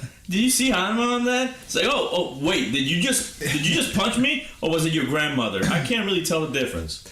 I have a note here. Honma has that classic Japanese look, very old-fashioned, and what a head of hair. Whew. Yeah. Standoff in the center of the ring. Hey, There's a leg kick by Sano. He can actually throw a kick too. Sano has really big fucking legs and he could be a devastating leg kicker if only he would utilize it. But lack of training or lack of knowledge probably doesn't allow him to do that. Quadros wants Honma to relax. Honma seems to be reaching now with his punches. I think he should just relax. He's just got to relax. They clinch in the corner. We get a shot of Kiyoshi Tamura, a popular Rings combatant. Rings was also another MMA organization in Japan which would cease to exist in 2002. It, along with Shuto, are considered the pioneers of MMA in Japan. And by the way, this is the breakaway that we were talking about earlier, where the fight's still going. Yeah. The fighters are still fighting, and all of a sudden it pans out to something else. Yes. So Tamura here will actually get to see Tamura in Pride at Pride number 19, where he'll debut against Vanderlei Silva. Woo, that should be a good one. Sano throws another kick, which sets off a flurry by both men as they swing and clash fists. But once again, they're both throwing fists, but you can clearly tell Sano, he's landing some stuff, but Honma's just not giving a damn. No. And it is at around this moment when I realized something. Sano has really fucking small lips. Like, really fucking small lips. They did a face shot, and all of a sudden I'm looking at this son of a bitch, and he's got like the daintiest lips I've ever seen on anyone. He's either got just really small lips or just a giant melon fucking head. Either one. It makes his lips look small, whatever, or they are small. It's just fucking weird, because my attention got drawn to them. I'm like, all of a sudden they do it like, they pan to show his face, and I'm like, holy shit, those are small lips. Now, we either get some expert foreshadowing here by Boss or just a spoiler, as he has a feeling this will be a bloody match, as Sano's jelly-like face has begun to melt. I have a feeling this is going to be a bloody match. Honma cracks Sano a few more times with solid shots, and then they clinch. Sano has once again been reduced to a punching target, says Quadros. Sano again being reduced to a punching target for Satoshi Honma. There's a big gash on Sano's forehead. Sano tries to take Honma down, but he cannot get it done. 5 minutes have passed. There's some kicks by Honma. Quadros states that Honma is dismantling Sano. Sano is a mess right here. And he eats another low kick. Honma is just dismantling Yuhi Sano. Sano's just been beaten. Like, at this point, I'm like, yep, this match, Honma's winning. More kicking by Honma, and they exchange with Honma getting the better in all of the striking. Honma presses forward, smacking Sano before he body locks him. 3 minutes left in round number 1. Sano is dripping blood everywhere. Crazy invention idea by boss number 132. A super glue spray which you spray into the face of fighters to stop cuts from bleeding. This invention, according to boss, would require cucumbers to shield the eyes from the super glue spray. They need like a super glue spray and say, okay, close your eyes. Okay, so you put some, like a cucumber on your eye and then just spray the whole spray. Yeah, but then what if you... And everything closes Then you again. can't open your eyes again. No, then you pull the cucumber off and then you can see again. I can also deliver headbutt out of nothing. Nice idea for an invention, boss. Not. Wow, successive lefts by Honma as he begins to turn Sano's face into dog food. Ref stoppage to check on Sano's cut. It's a cut in the eye. Or like in the eyelid. It's kind of fucking weird. Yes. Sano's starting to look like he went through the windshield of a car at about 60 miles per hour, says Quadros. Sano's starting to look like he went through the windshield of a car at about 65 miles an hour. With no airbags. That's what I'm saying. Oh yeah, of course. I'm sorry, man. Yes, Pasito. Boss thinks he just cuts easily, which I think is true considering how quickly Sano got cut against Hoyler's baby bitch slaps in Pride number 3. The fight restarts and Sano is looking quite the mess. There's a stinging leg kick by Honma which visibly affects Sano. Sano immediately ducks down and gets popped with a couple knees and a couple punches. Ouch! Big bruise on Sano's thigh meat. Sano just totally getting his ass kicked here, says Quadros. Yeah, but Sano's just totally getting his ass kicked here. He's not holding anything back at all. I guess we know where Quadros stands on old Sano here. Honma keeps up the pressure with kicks and punches. Sano tries to respond, but there is not much left in his punches. But hey, at least he's trying, right? Boss makes himself laugh by saying that if they gave an award for bleeding all over the place, Sano would definitely win it. He's bleeding all over the place. If there's an award for that, he's gonna definitely win it. I think you're right. Create distance and grab a chair. You can slam it into his face, you can stab with it, and while I throw it at him, I will kick him in the groin, boom, right straight. I also, and you'll have to look at the fight again. I'll have to look at the fight again. Sometime in the fight, they're talking about both the fighters. And then they start saying this guy. Except they use this guy to talk about both fighters. Because this guy hasn't been able to time his punches to go in for a takedown attempt. And this guy is basically trying to, stand up with this guy, and he's outgunned. So you don't really know who the fuck they're talking about at one point. It's like, oh, this guy, blah, blah, blah, but this guy. And I was like, wait, that's the same guy they're talking about. You know what the Pride producers' error was in this whole having this audio recorded? Giving Boss fucking liquor? Yes, the open bar, where both men get drunker as the events go on. Honma punishes Sano with punches before he separates for kicks, and like he was a lumberjack chopping down a tree, down goes Sano. Sano, much like a turtle rolled onto his back, is defenseless, but the ref hasn't stopped it yet. Honma mounts Sano and gives him a dozen lumps as the ref watches and nods approvingly.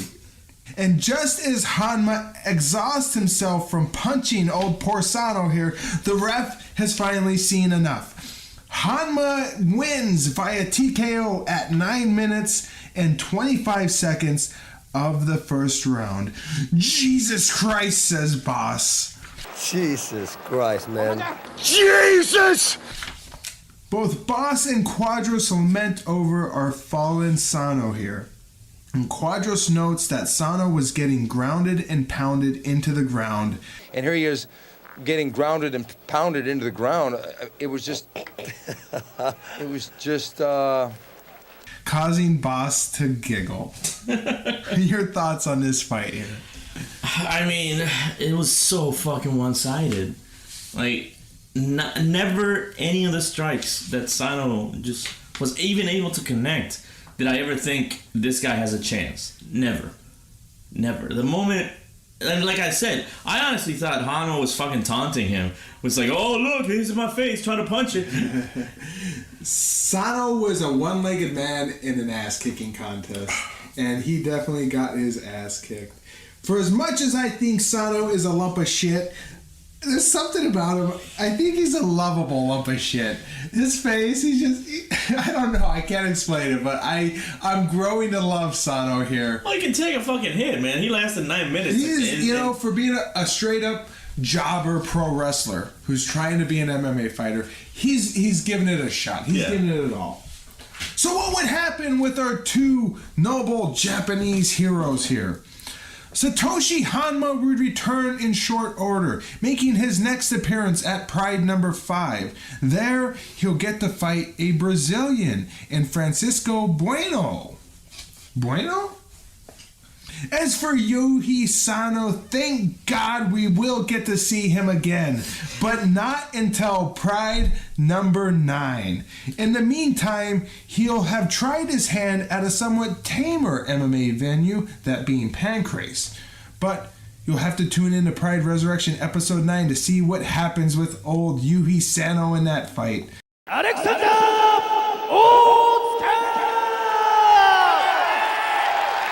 Otsuka, coming from a prestigious pro wrestling background. He's got one of his cornermen wearing the cat mask, the tiger mask. That takes us to fight number 6 of the evening, which sees a returning Marco Ruas, who stands at 6'1", was 210 pounds, and was getting very old, 37 years old at the time. Ruas' MMA record at this point in his career was 8-1-2. That's 8 wins, 1 loss, and 2 draws. He's facing off against Takashi Alexander Otsuka, who stands 6'1", was 203 pounds, and 27 years old at the time. Oh, great. Another pro wrestler. Yes, that's Holy right. shit. His MMA professional record, meanwhile, was 0-2. So, who is this Alexander fellow anyway? After having competed in high school wrestling, Otsuka was recruited in his early 20s into the PWFG. That's Pro Wrestling Fujiwara Gumi, which was another shoot-style pro wrestling organization headed by famed Japanese pro wrestler Yoshiaki Fujiwara. PWFG would collapse in 1995 when the whole roster, excluding Fujiwara, left to form Battle Arts, a different shoot-style federation which held its first events in 1996. Due to shoot-style wrestling having a lot of credibility in the Japanese fight scene at the time, Otsuka was given a chance at the Lumex Cup, Tournament of J 1995. He would lose in his introductory bout against Egan Uwano via armbar. We'll get to see Egan Uwano, a Hawaiian, in Pride number 5. Otsuka wouldn't get another shot at real MMA action until 1997, where in April of that year at Rings Extension Fighting number 2, he would face off against Australian Chris Hassman. A bloody affair which would see the doctor stopping the fight due to a cut on Otsuka's face. While still maintaining his pro wrestling career, Otsuka once again steps into the MMA arena here at Pride number 4 against Marco Ruas. So as we see, Pride has a lot of interesting tales with pro wrestlers and all the different pro wrestling organizations. You say interesting, but anytime I see a pro wrestler enter that fucking ring, I'm like, God damn it, this is going to be a slaughter. We could literally, and I've thought about this, if we could get the tapes of it, do like a whole nother series on Japanese shoot wrestling, the events, and how they make them look like MMA, and they're still fixed, they're still predetermined and all that, but there's no way to get the tapes for that, so that'll be like, if it ever happens, it happens. Quadros introduces the fighters, and I assume he is pronouncing Otsuka's name the proper Japanese way. I call bullshit. Otsuka, I'm like, how you're pronouncing it the Russian way? Yes. Maybe. Japanese way, fuck no. Quadros calls him throughout the whole fight Otsuka. And Boss Rutan, on the other hand, merely calls him Otsuka. Quadros only mentions Otsuka's previous fight at the Lumex Cup. And here again, maybe he doesn't consider Rings to be a real MMA event. Rings was very similar to Shuto in that it had a lot of pro wrestlers. It was kind of steeped in pro wrestling. Although, according to the official stat books, Rings are professional MMA fights. Though Quadros doesn't mention it. Interesting to note that we don't hear from Boss at the commentating booth at this point in time because apparently he is in Ruas's corner. But he will join us very shortly here. Round number 1. The bell rings and a very spry and wily Otsuka feints a lot of takedowns, going as far as to monkey crawl. One of Otsuka's nicknames is apparently the Diet Butcher. Whatever the fuck that means. He has it planted right on his Wait, that was a nickname? Because I thought it was a brand of some like diet product in Japan. And you know, it's like Diet Butcher. It butchers the fat. That's right. I thought it was an advertisement too, but apparently his nickname is the Diet Butcher. What the fuck? There's a quick jab by Ruas followed by a thunderous low kick. Otsuka goes for Ruas's left leg, and Ruas pretty much falls down and pulls guard. Ruas works to get Otsuka's back before he winds up giving up half guard to Otsuka. Quadros highlights Ruas's pedigree, noting him as one of the first fighters to successfully mix striking and grappling and submissions. Marco Ruas is one of the first fighters to really put the whole game together, punching, kicking, wrestling, and submissions.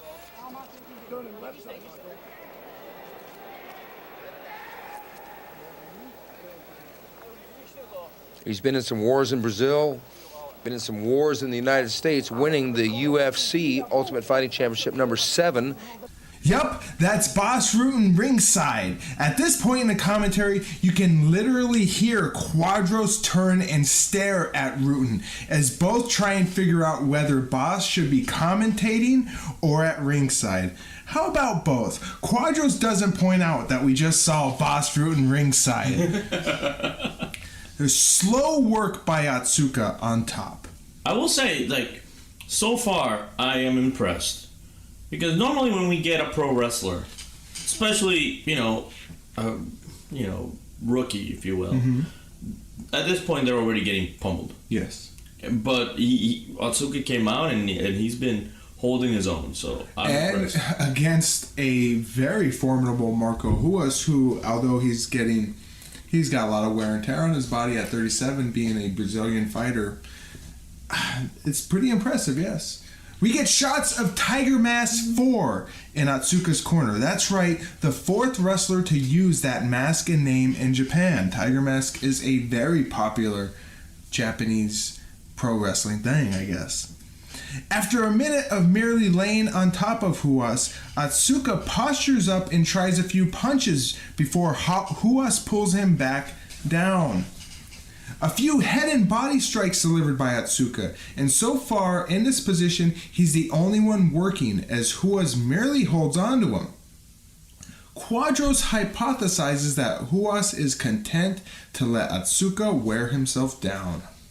So far, Marco has been content to just hang on here and wait for Otsuka to possibly blow his energy sources.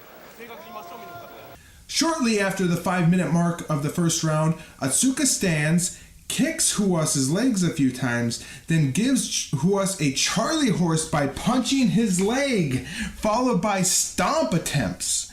We spend about 2 minutes here before Otsuka ever so slowly creeps up into Ruas's guard, and then suddenly Ruas springs his trap and goes for a leg lock, but Otsuka escapes.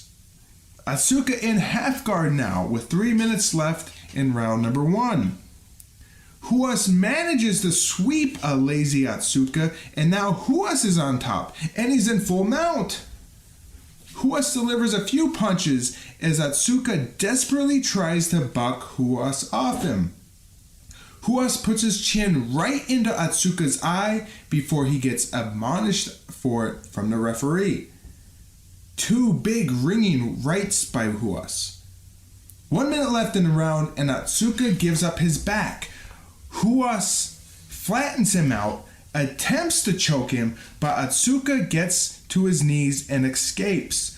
Ruas ends the round with another choke attempt, though his arm over the chin and not under it.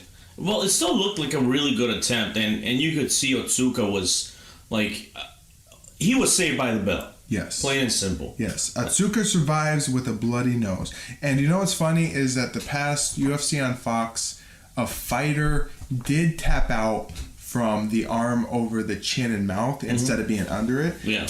It's a pain thing. Yeah. It hurts, and you might be worried that your jaw is being crushed and your teeth are going to get turned in, but it's a pain thing. It can't I guess maybe if someone's strong enough, they could hurt your chin. And Ruas' arms, like you see those massive fucking things, Yeah. they can shut the mouth up. Yes. Round number 2. We begin the second round with a labored, staring, and nary a punch or kick thrown by either man for about a minute. Well, those last 2 minutes of the first round tired them out, man. Like you could tell, like especially Ruas when he came out, he's like friggin' drained. Yes. My next comment: Marco looks gassed out, and while Otsuka looks tired, he does look like the fresher of the two fighters. Lazy shoot-in attempt by Otsuka and a lazy sprawl by Ruas. Ruas is on top with a forward headlock. Very heavy breathing by Ruas, and I think he's just about cooked.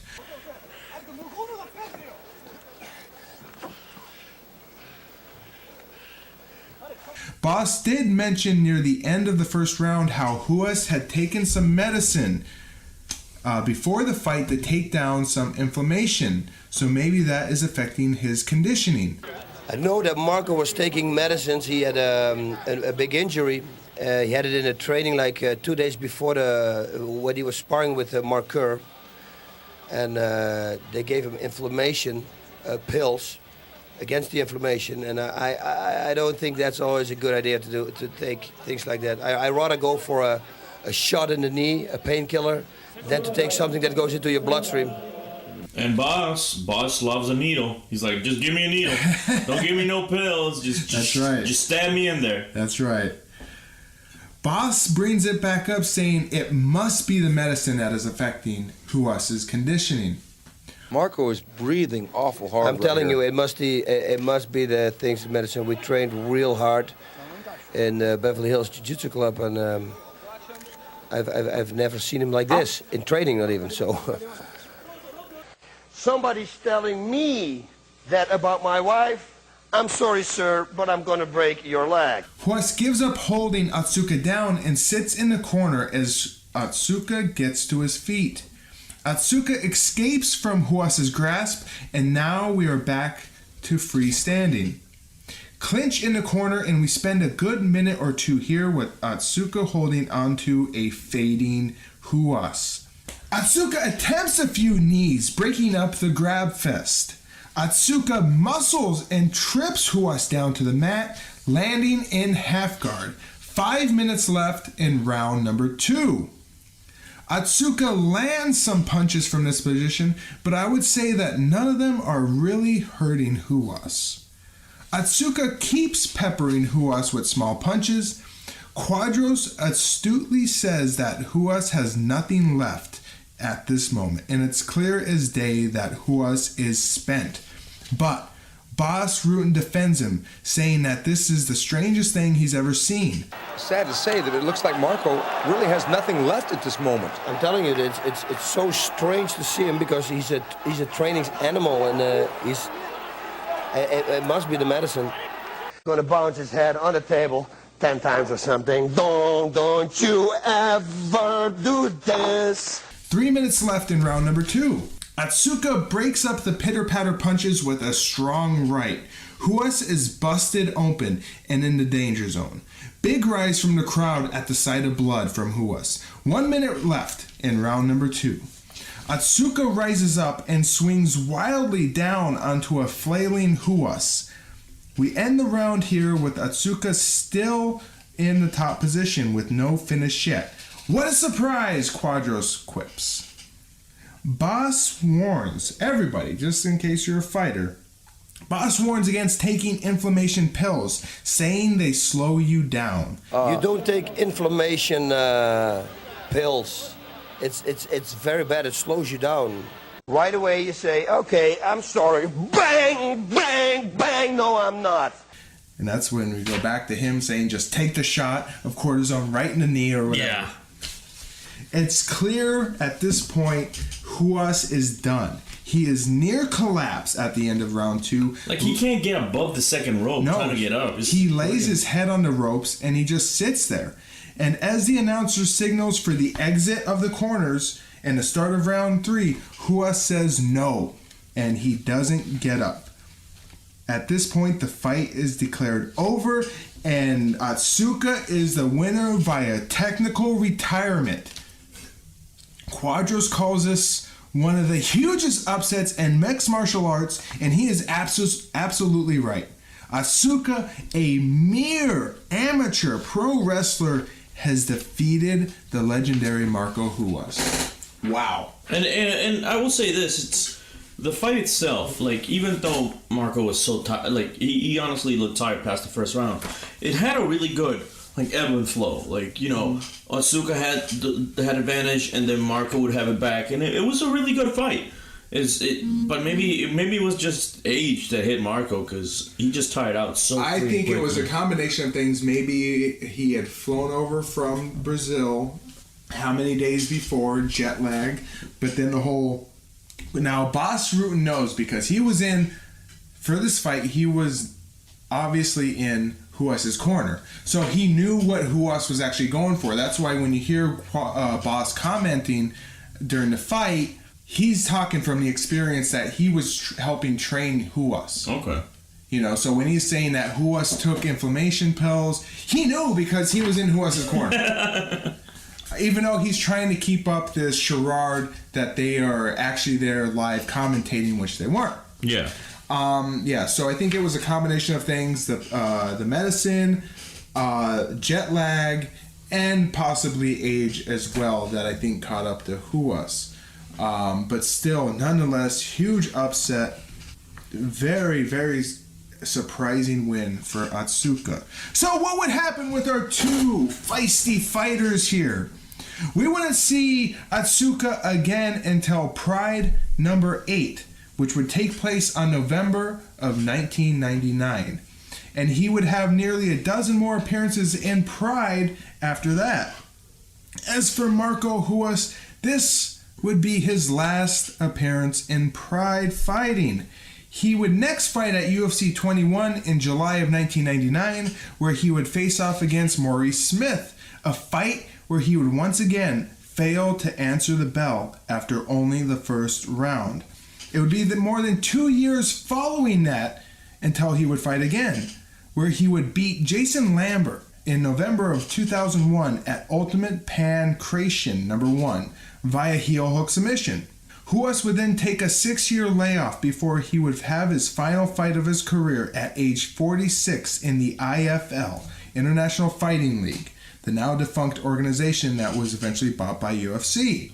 He faced off against Maurice Smith once again, and once again the corner of Ruas would call a stop to the fight in the 4th round because Ruas was unable to continue. One of the legends of MMA, Ruas will always be synonymous with Vale Tudo and Brazilian fighters. So we wish you adieu, Marco Ruas, and we'll see you some other time.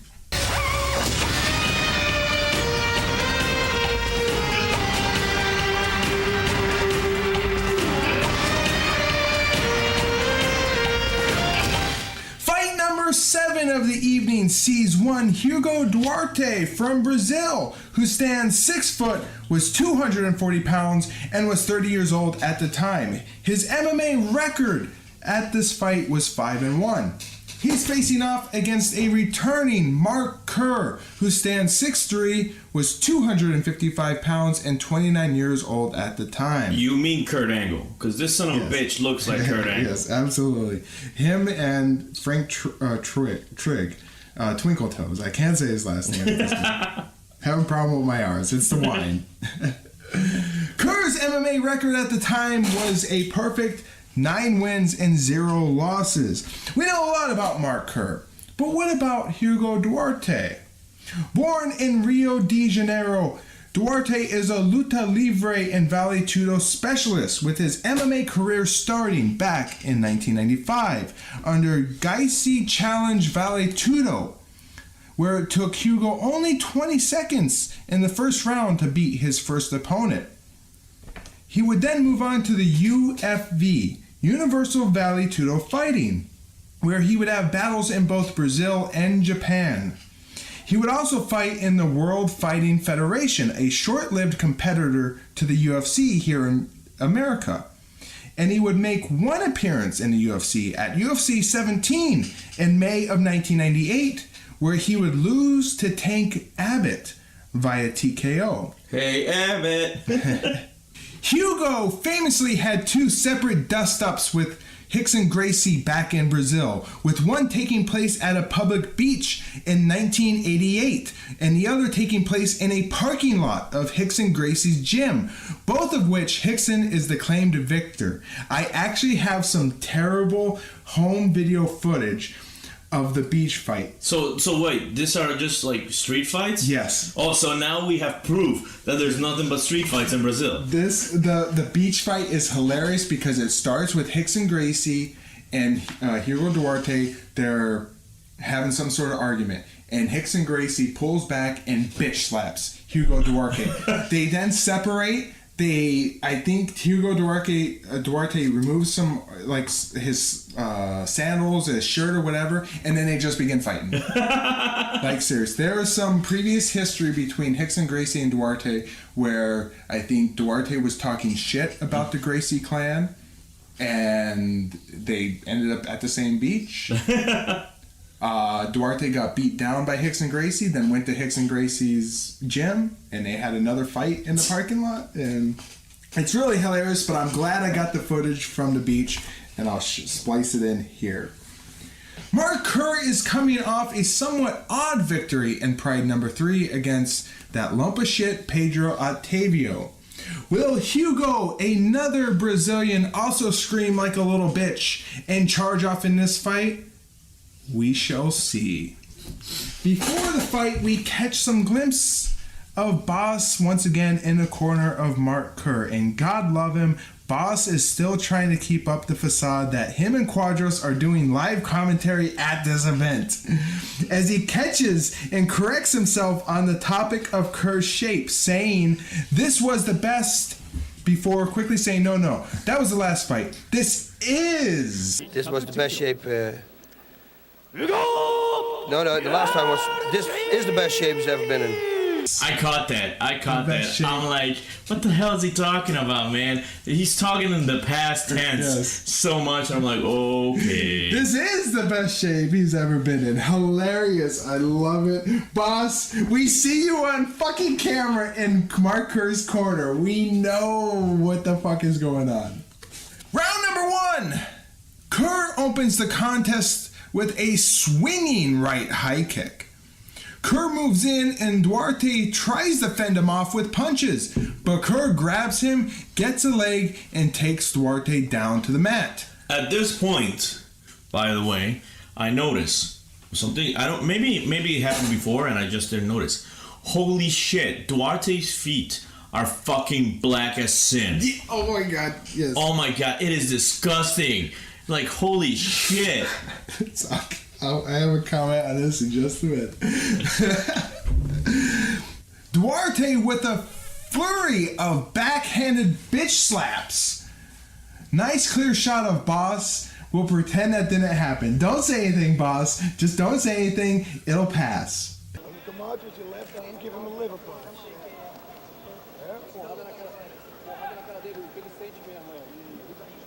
Duarte shouts at the ref over something, which is likely the fact that Kerr is using his own head for positioning. To keep him on the mat, but Hugo trying to explode a little bit there.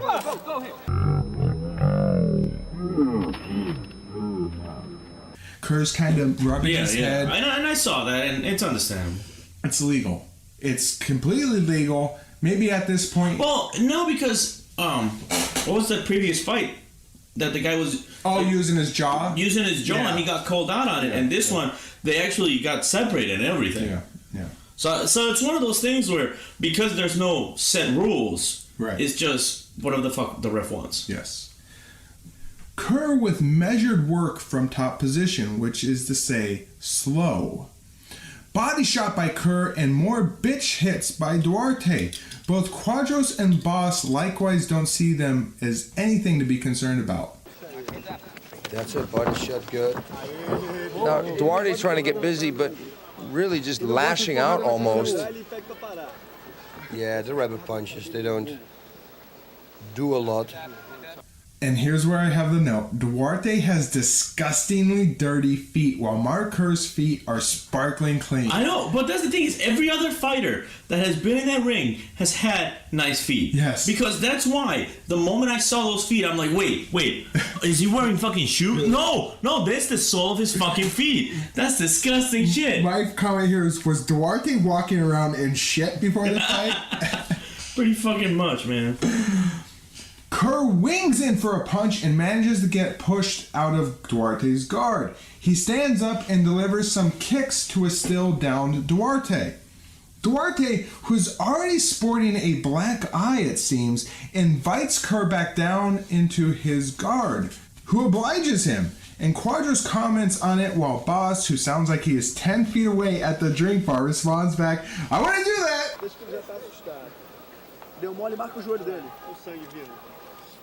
Well, it looks like Duarte is motioning Kerr back down to the ground, and Kerr gladly accepts. I wouldn't do that. Boss and Quadros make fun of Duarte, who is still complaining to the ref about the head positioning. Duarte seems to be barking something to the referee. It sounds a little bit like Flipper, the seal. That's a little higher. You can cut it out.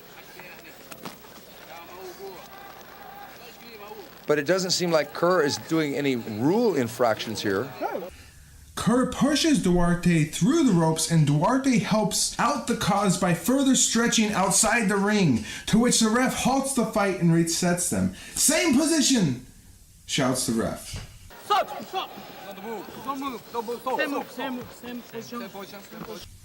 Kerr slams down a few hard shots and then moves back up to his feet.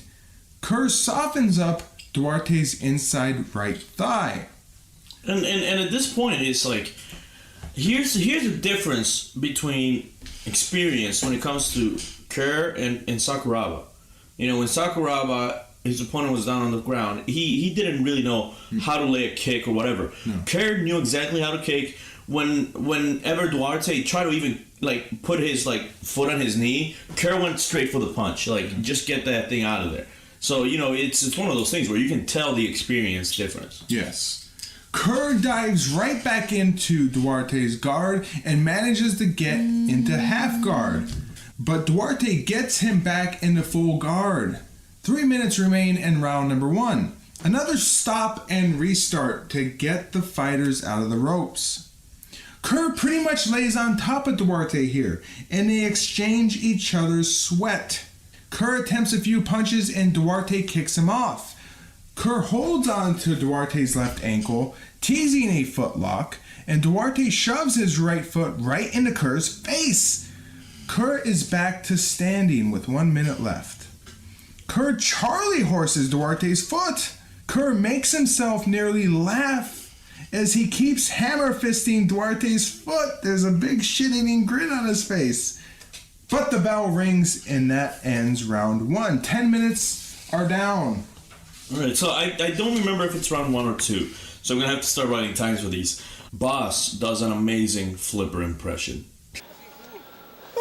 It sounds a little bit like Flipper, the seal. I know what you're talking about. I don't have it written down, but I will find it. Round number 2. Kerr takes down Duarte into the corner, and Quadros vents his frustration, asking Boss what can Duarte do to mount some offense. Okay, now what can Hugo Duarte do to win this fight against Kerr? I mean, why take a fight if you just are not going to try and win? Kerr postures up and delivers some right hands. Duarte has been busted open by one of those strikes. The ref halts the fight to have the doctor inspect Duarte's eye.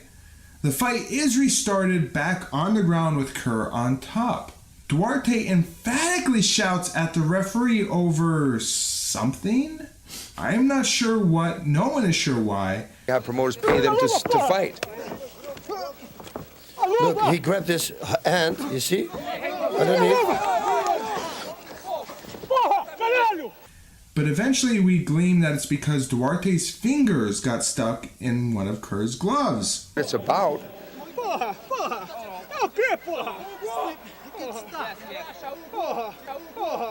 Duarte is quickly turning into a crybaby as he suddenly cries out. I mean, you know, he's beating him, but he's doing all the damage. He's doing the punching.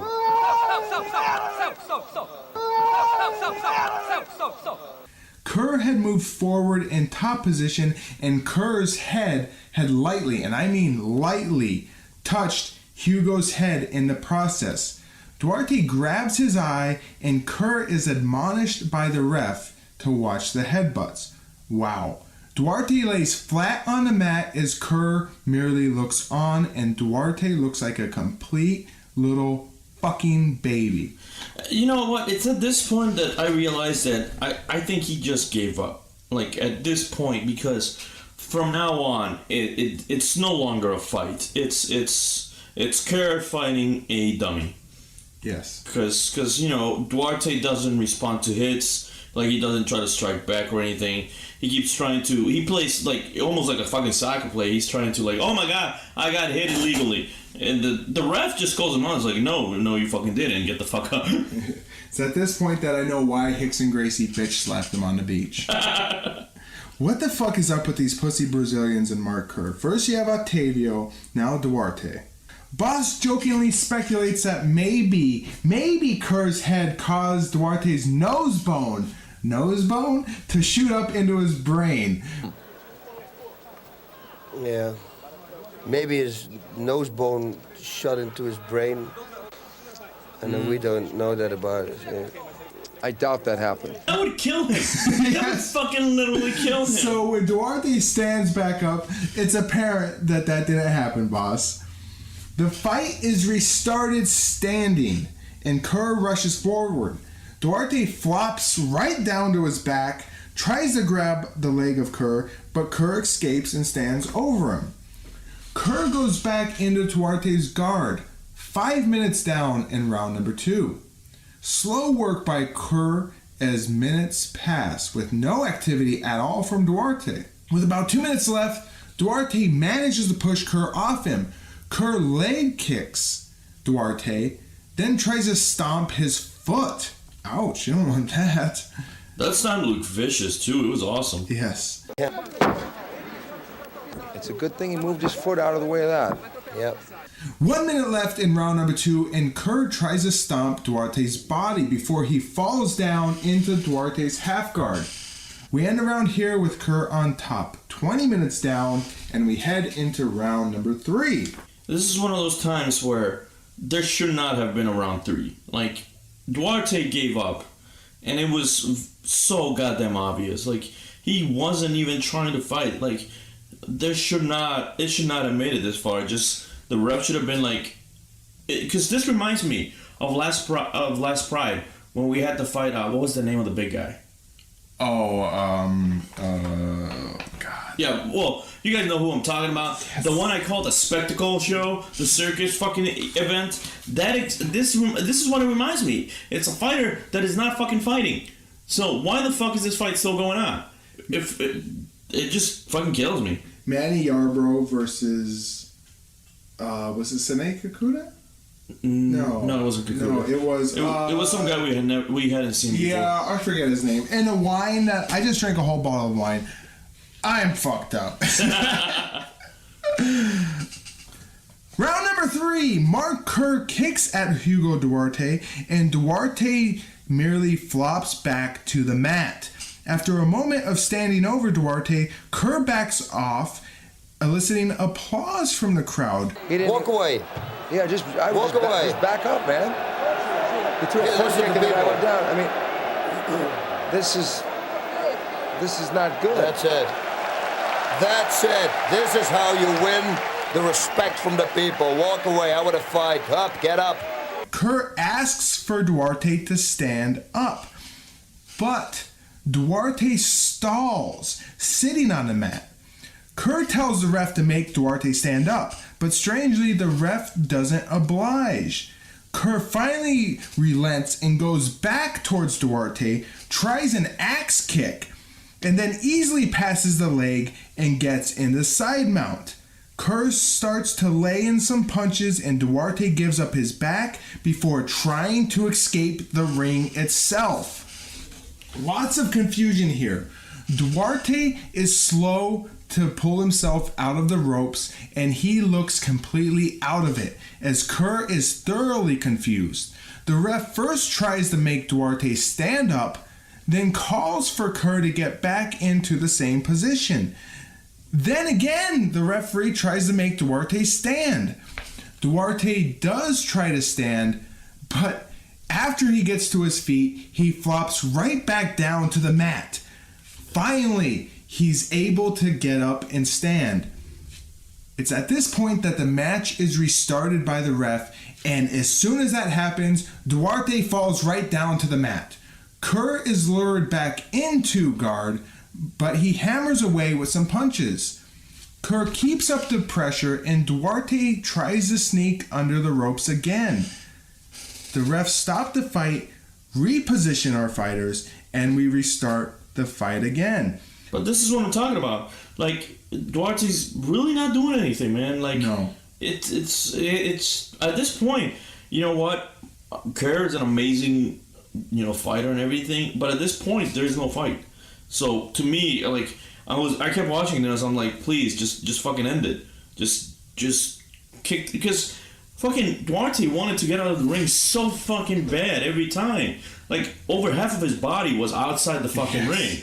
After the restart, Kerr clubs Duarte a few times and manages to get into half guard.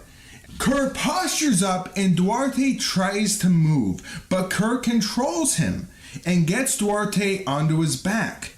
Duarte then rolls onto his stomach and Kerr, who is on his knees at his side, loads up with two big punches and Duarte looks like he's trying to dart out of the ring, but he's face down and instead looks like he's knocked out. The ref waves off the fight and Kerr is declared the winner. Quadros calls this another bizarre fight for Mark Kerr, and he is absolutely right. This is 2 in a row for Kerr. Well, 3 if you count the Bronco Sikatich fight. So it's like Kerr can't catch a break. What are your thoughts on this fight? I mean, honestly, just after the first 5 minutes, this fight was over. Like, you could tell this Duarte wasn't doing jack shit, and he was getting more scared. Like, the moment Kerr stands back, like, literally went to the other side of the ring, so that Duarte would get up, and Duarte just fucking remained laying down. I'm like, why? Why is this fight still going? Yeah. I thought Mark Kerr didn't have the gas tank to keep up the high pace, which he's known for. But I will note, at this point in time, the steroid abuse by Mark Kerr was pretty strong, and he would make note of this in the documentary, which would be done about him, called The Smashing Machine, where he said, when you're a huge guy and you have the heart of a hamster, you can't keep up, you can't go longer than 30 seconds. So I thought Kerr did look kind of bad. He gassed out, but Duarte looked like a complete fucking pansy. And again, I have written here, I now know why Hickson Gracie bitch slapped his ass on the beach. Well, no shit, because fucking pathetic. Yeah, useless as a fucking fighter, at least this one. So what would become of our 2 super sweaty fighters here? We wouldn't see Mark Kerr again until Pride number 6 in the summer of 1999, where he will have a very special surprise opponent. I won't reveal who. In the meantime, he would try his hand at the ADCC Submission World Championship. That's Abu Dhabi Combat Club World Championships in February of 1999. He would enter the 16-man tournament in the 99 kilo plus group, the heaviest weight class in ADCC. He would go on to win the tournament, outpointing his opponents, one of which was one Josh Barnett. As for Hugo Duarte, this would be his only appearance in Pride fighting. He would only have 2 more fights in his professional MMA career after this point, which included another beach fight This one actually sanctioned in July 1999 at the Valley Tudo event in Aruba by a DQ by way of eye gouging. Jesus. That's right. We have another fucking Bronco, don't we? He would try and gouge out the eyes of his opponent. His last fight would occur in March of 2000 in the Netherlands, where he would lose via TKO to Dutch kickboxer Bob Schreiber, a fighter who we will get to see in Pride number 7. Woo! See you later, Hugo. Go fuck yourself, you asshole.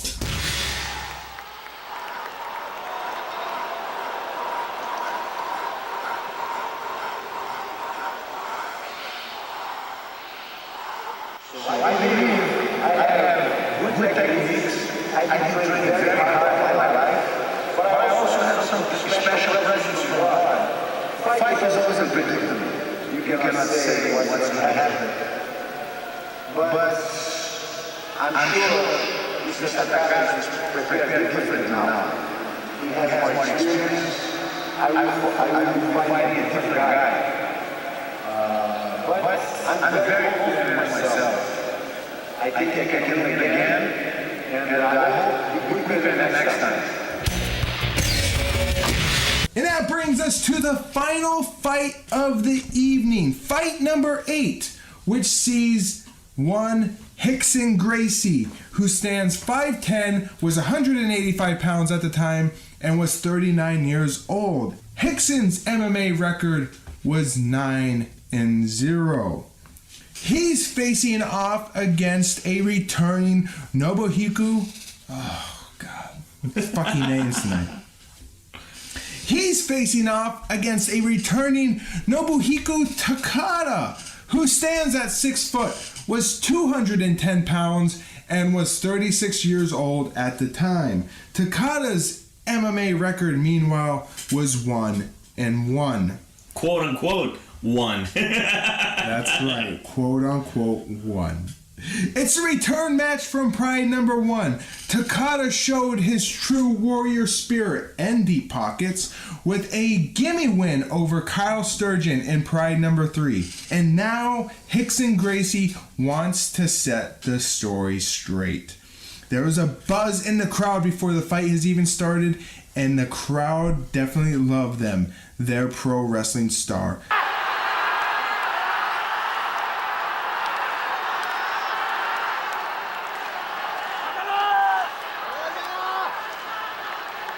The public in Japan wanted this match. Oh, they wanted this one. Takada wanted this match, and they've got there's Takahashi, yeah, from Pancras. They and Hickson gladly accepted it. The price was right, and the opponent is right. So why not? That's, hey, listen, I don't take anything away. But Hickson right now is just too good for him. Too much. Takada is still wearing a flashy robe in the ring, and either he's once again intimidated by the moment because he has the hood over his head, he's kind of just standing in the corner facing away from Gracie. Either he's playing this up or he's intimidated by it. I don't know. Gracie, meanwhile, looks laser fucking focused. I will say this, like, Pride 1, the fight was just ridiculous. And Gracie just dominated. But that little video Gracie had at the beginning of the fight, that was uncalled for. Like, Gracie gets on this, like, it's a fucking, like, WWE moment where Gracie gets this little fucking video saying, I beat him last time, I'm gonna beat him this time just quicker. I'm like, there's no need for that shit. Yes. Like, just beat him, be done with it, that's it. Quadros says the price was right for Hickson to have this return match, and I wonder what his payday was for this fight, as it was never officially disclosed. $250,000? $300,000? A shit ton of money. I'm sure he'd negotiate a very, very lucrative payday for this. There's a stare down between the two. Takada looks like he has to shit, and he is trying with all his effort not to let it out. Round number 1. The bell rings and Hickson rushes Takada and they clinch. Takada actually delivers a knee, to which Hickson responds with his own knee. Takada is definitely using his weight advantage here as he swings Gracie towards the ropes. Big Takada chant breaks out in the crowd as Takada holds on to Gracie with a body lock. That should be his game plan. Once on the ground, just survive, I would say.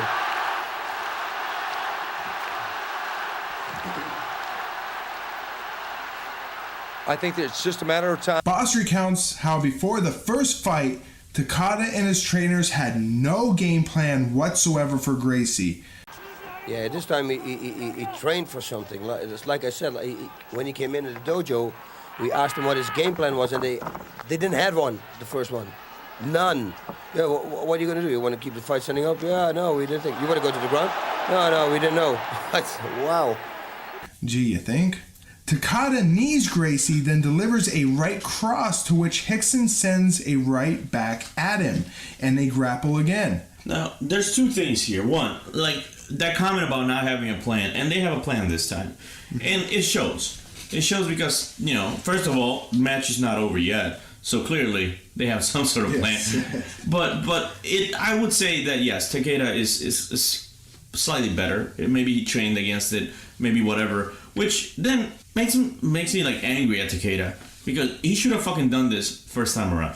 I imagine like he's like, oh, I'm a pro wrestler, I got 30 pounds over. I understand that, and that's what annoys me. It's like, had you actually prepared, you could have, had a good fight, held your own. He's lazy fucking pro. Yeah, maybe. Jesus Christ. He just figured like, you know what? Hickson Gracie isn't nothing. I'm just gonna go in there, use my weight on him. Why do I need to fucking even train for anything? Well, it showed you what the fuck. Yeah, no shit. Takada puts Gracie into the corner. They exchange small punches to each other's body. Takada is forced to try and keep Gracie controlled in the corner, allowing Gracie the freedom he needs to continue punching Takada's body. And at this point, like, throughout this fight, this is one of those things I realize is like, that's how you know Gracie's a good fighter.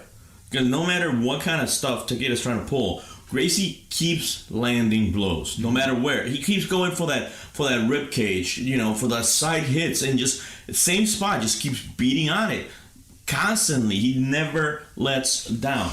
When you know there's no fear of actually being taken down, and because Takada's merely holding a Gracie here and not really trying to take him down, you're free to do whatever the fuck you want. And that's what Gracie's doing here with these body blows.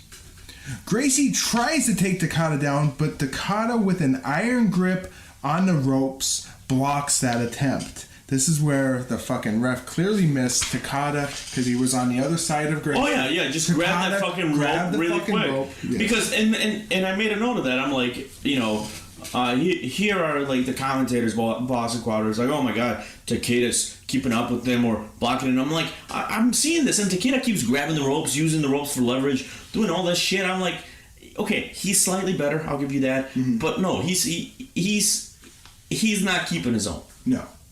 Stuck in the corner, Gracie keeps peppering Takada's side with punches. There's a few knees by Takada. Gracie finally sneaks in an underhook and moves out of the corner, delivering a knee right into Takada's gut. Lots of knees by Takada, and he's surprisingly, I will admit this, he's surprisingly looking a lot better in this second fight than his first fight. And like I said, pisses me off. Pisses me off because if this is what he could have pulled off, that's what he should have pulled off. Yes. We're pushed back in the corner with 5 minutes remaining in the round. The fighters move out of the corner, and wow, Takada manages to buckle Gracie with... I'm slurring all these fucking words. The fighters move out of the corner, and wow, Takada buckles Gracie with a nicely placed knee. They momentarily hit the mat, but are right back up to their feet a second later. Takada looks uncomfortable, maybe even in pain, and I'm not sure why. I mean, it probably all the body blows. Let's be honest, they add up after a while. Absolutely.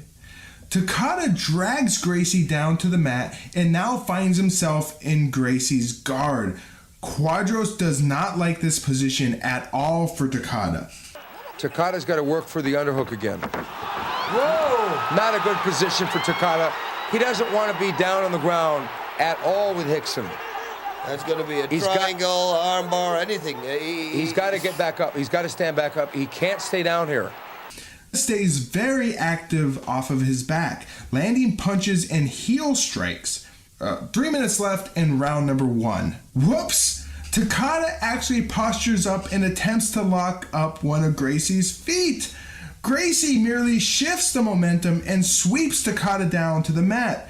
Gracie then gets the side mount. Gracie then moves to mount, but Takada pushes him off and winds up getting Gracie into half guard. Nice move. He manages to save the position. Boss comments that Takada has totally improved, and I, again, will give him some credit here. But just as Boss said that, Gracie gets back into mount.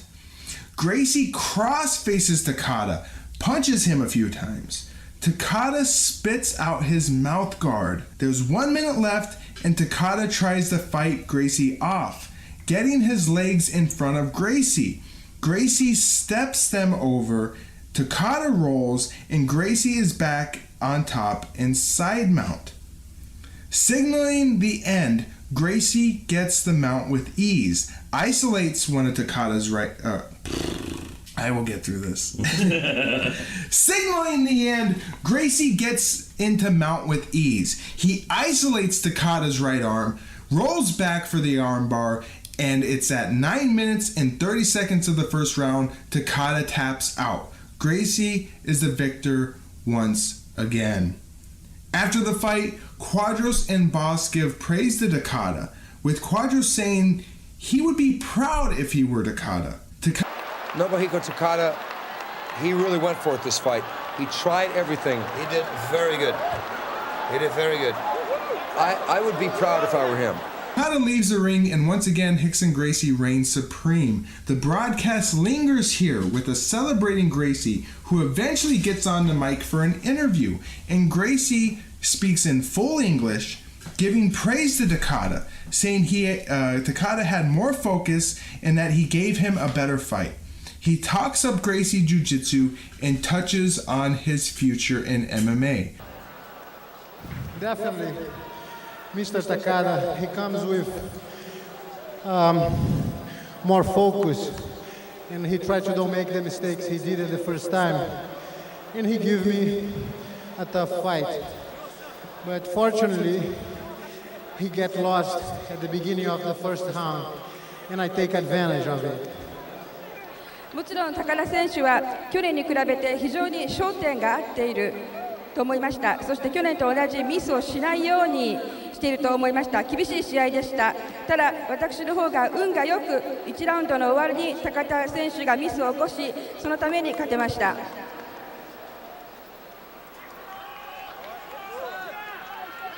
ヒクソン選手はこの試合に向けての特別なトレーニングなどはやっておられましたか？ I do special training every day of my life since I'm born. 特別な訓練は毎日毎日やっていますので、日常生活になっています。ここまで強いヒクソン選手ですが、新たな目標などというものはありますか？ I'm a fighter. I'm also a teacher. My new goal towards teaching is spreading the Gracie Jiu-Jitsu all over the world through my education. As a fighter, I don't have nothing signed yet, but I'm looking for my tough opponent. 私はファイターでもあり、教師でもあります。まず指導者としての新しい目標といったら、世界中にグレーシー柔術を広めていきたい。自分の団体を通して広めていきたいと思います。またファイターとしては、今は特に新しい目標はないですが、また強い相手と戦ってみたいと思います。それでは最後にファンの皆様に一言お願いします。To the fans,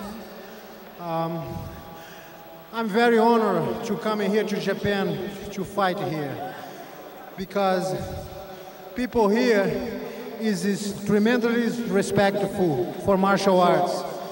The fighter here has a position an honorable position he don't have nowhere else in the world. So that's a very special reason for I'm being honored to stay here. Another reason is I represent Jiu-Jitsu, and the founder of Jiu-Jitsu for Gracie Jiu-Jitsu is Mr. Conde Como, who was in Brazil in the beginning of the century. So I'm bringing back the spirit of samurai my family took from the real samurai, Mr. Koma. So I'm very pleased to stay here, and I spend great time here in Japan, especially with the food too. This is where we close out the event. So, I have a question for you. Yes. Because after the fight, this is what I was thinking. Okay, I will say Takada improved. Sure. How much of this fight was actually that improvement, or how much of this fight was Gracie overconfidence? Well, because that's the whole thing, is Gracie came in so overconfident that gave him that gave Takada a couple of openings. And here's what I'll say. Gracie at the time was considered by many to be one of the best, well, obviously the best Brazilian Jiu-Jitsu fighter next to Royce Gracie. And he was widely considered to be one of the best MMA fighters in the world. But I think this goes for all the Gracies, that they were perfect for the time. To come into MMA, which is a developing sport, and to dominate with the submissions and control of grounded opponents, that as MMA evolved, the Gracies were kind of left in the dust. Yeah. Because they were perfect fighters for the time, where you had no holds barred fighting, that fighters just weren't prepared for rear naked chokes and mounts and all this other stuff on the ground. They had no experience in that, and that's where the Gracies excelled at, and that's where they were able to prove their dominance. But there's a landmark fight with Matt Hughes versus Royce Gracie, and Matt Hughes had become the evolution of the MMA fighter at this point in 2006. Okay. Maybe 2005. He made Royce Gracie, who was the originator of like MMA in America with the first UFCs, he made Royce Gracie look like a bitch. Seriously. So I think at this time, as much as I will give praise to the Gracies for their Brazilian Jiu-Jitsu expertise, I think that if you gave them a strong opponent who was good at like kickboxing and grappling, they would be shown that their skills are kind of limited to just one aspect of fighting. Mm-hmm. I don't think Hickson was that great of a striker, and I would have loved to see him get tested by like Bas Rutten. Bas Rutten, who was a devastating striker. Mm-hmm. That would have been an amazing fight if it ever happened, but sadly that's a fight we will never get. So what were your thoughts on this fight? So we said that you thought... Yeah, I thought Takada did do well. And like I mentioned during the fight, it pisses me off because, he could have done that for the opening Pride. It would have caught on so much more power, attention, if he had been able to last this long in Pride 1. Absolutely. And I think Takada definitely looked better, and obviously, if he applies himself, which it looked like he definitely before this fight trained and prepared for the fight, where obviously he didn't do that at fucking all for the first fight. Fuck no, he didn't. If he applies himself, he can have some skills that he can display. But coming off his last win, I'm not sure if Takada really believes that hard work will get him anywhere. And where this fight might prove to him that, hey, if I put myself into this, I'm still going to lose. So why don't I just pay some more fighters to lose for me? You know what I mean? Yeah, maybe. And to me, Gracie looked beatable here. And given another high-caliber opponent, as I just touched on this, I think Hickson Gracie could have easily been defeated. But I see, for me, Gracie, this fight pulled what I'm going to now call the Takada. And he didn't prepare for jack shit. He's like, I beat him in Pride 1. Absolutely. Within like 5 minutes. Fuck this. Not gonna prepare. I'm gonna go drinking every night this week. I'm in Japan. I'm gonna go to a karaoke bar. Gonna get myself wasted. Show the fuck up. Beat the fucker. fucking perfect topic. I wonder if Takada or if Gracie trained at all for this, or if he just did his normal I think he exercises. did. I honestly, and that's why I mention it, is because as much Gracie still won, but I think a lot of it was more Gracie's downfall than Takeda's rise. Yes, I will agree. So, what would happen with our 2-star fighters here? Takada would return in short order at Pride number 5, where he will face off against Mark the Hammer Coleman, who is a training partner of Mark Kerr at the time and founder of Hammer House, an American wrestling and MMA gym. He is a former UFC tournament winner and considered an all-around badass. That fight has some surprises. As for Hickson Gracie, while this would be his last official fight in Pride, we will actually get to see him once more in Pride number 5 as well, where he and his half-brother Hoyler Gracie will perform a BJJ exhibition for the fans. But after this fight, Gracie would only have one more actual professional MMA fight, coming in May of 2000 at C2K against this fucking Japanese in their names. Masakusu Funaki, another famous Japanese pro wrestler turned MMA star who honed his chops in pancrase. Gracie would win that fight in the 12th minute via rear naked choke. And that does it for Pride number 4. Another one down. Your overall thoughts on the event? What do you think? It was a roller coaster.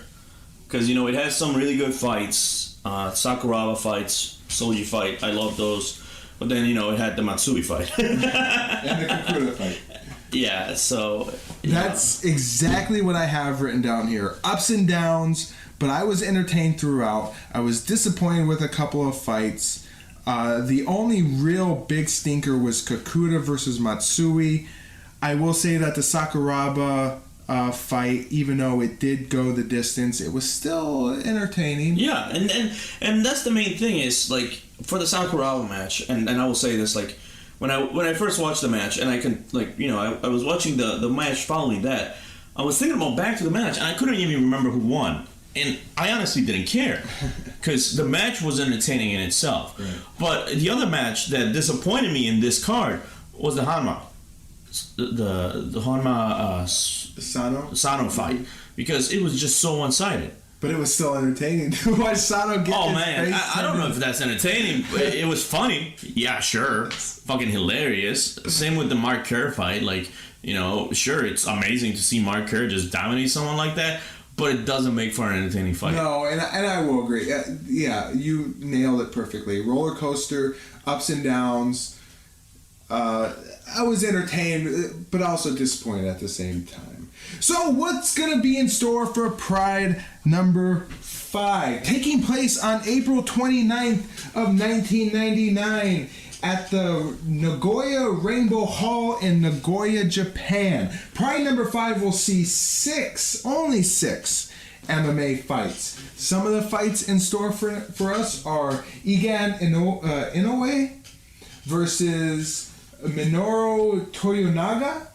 No idea. He has no idea who the fuck that is. He might be a pro wrestler. We'll see.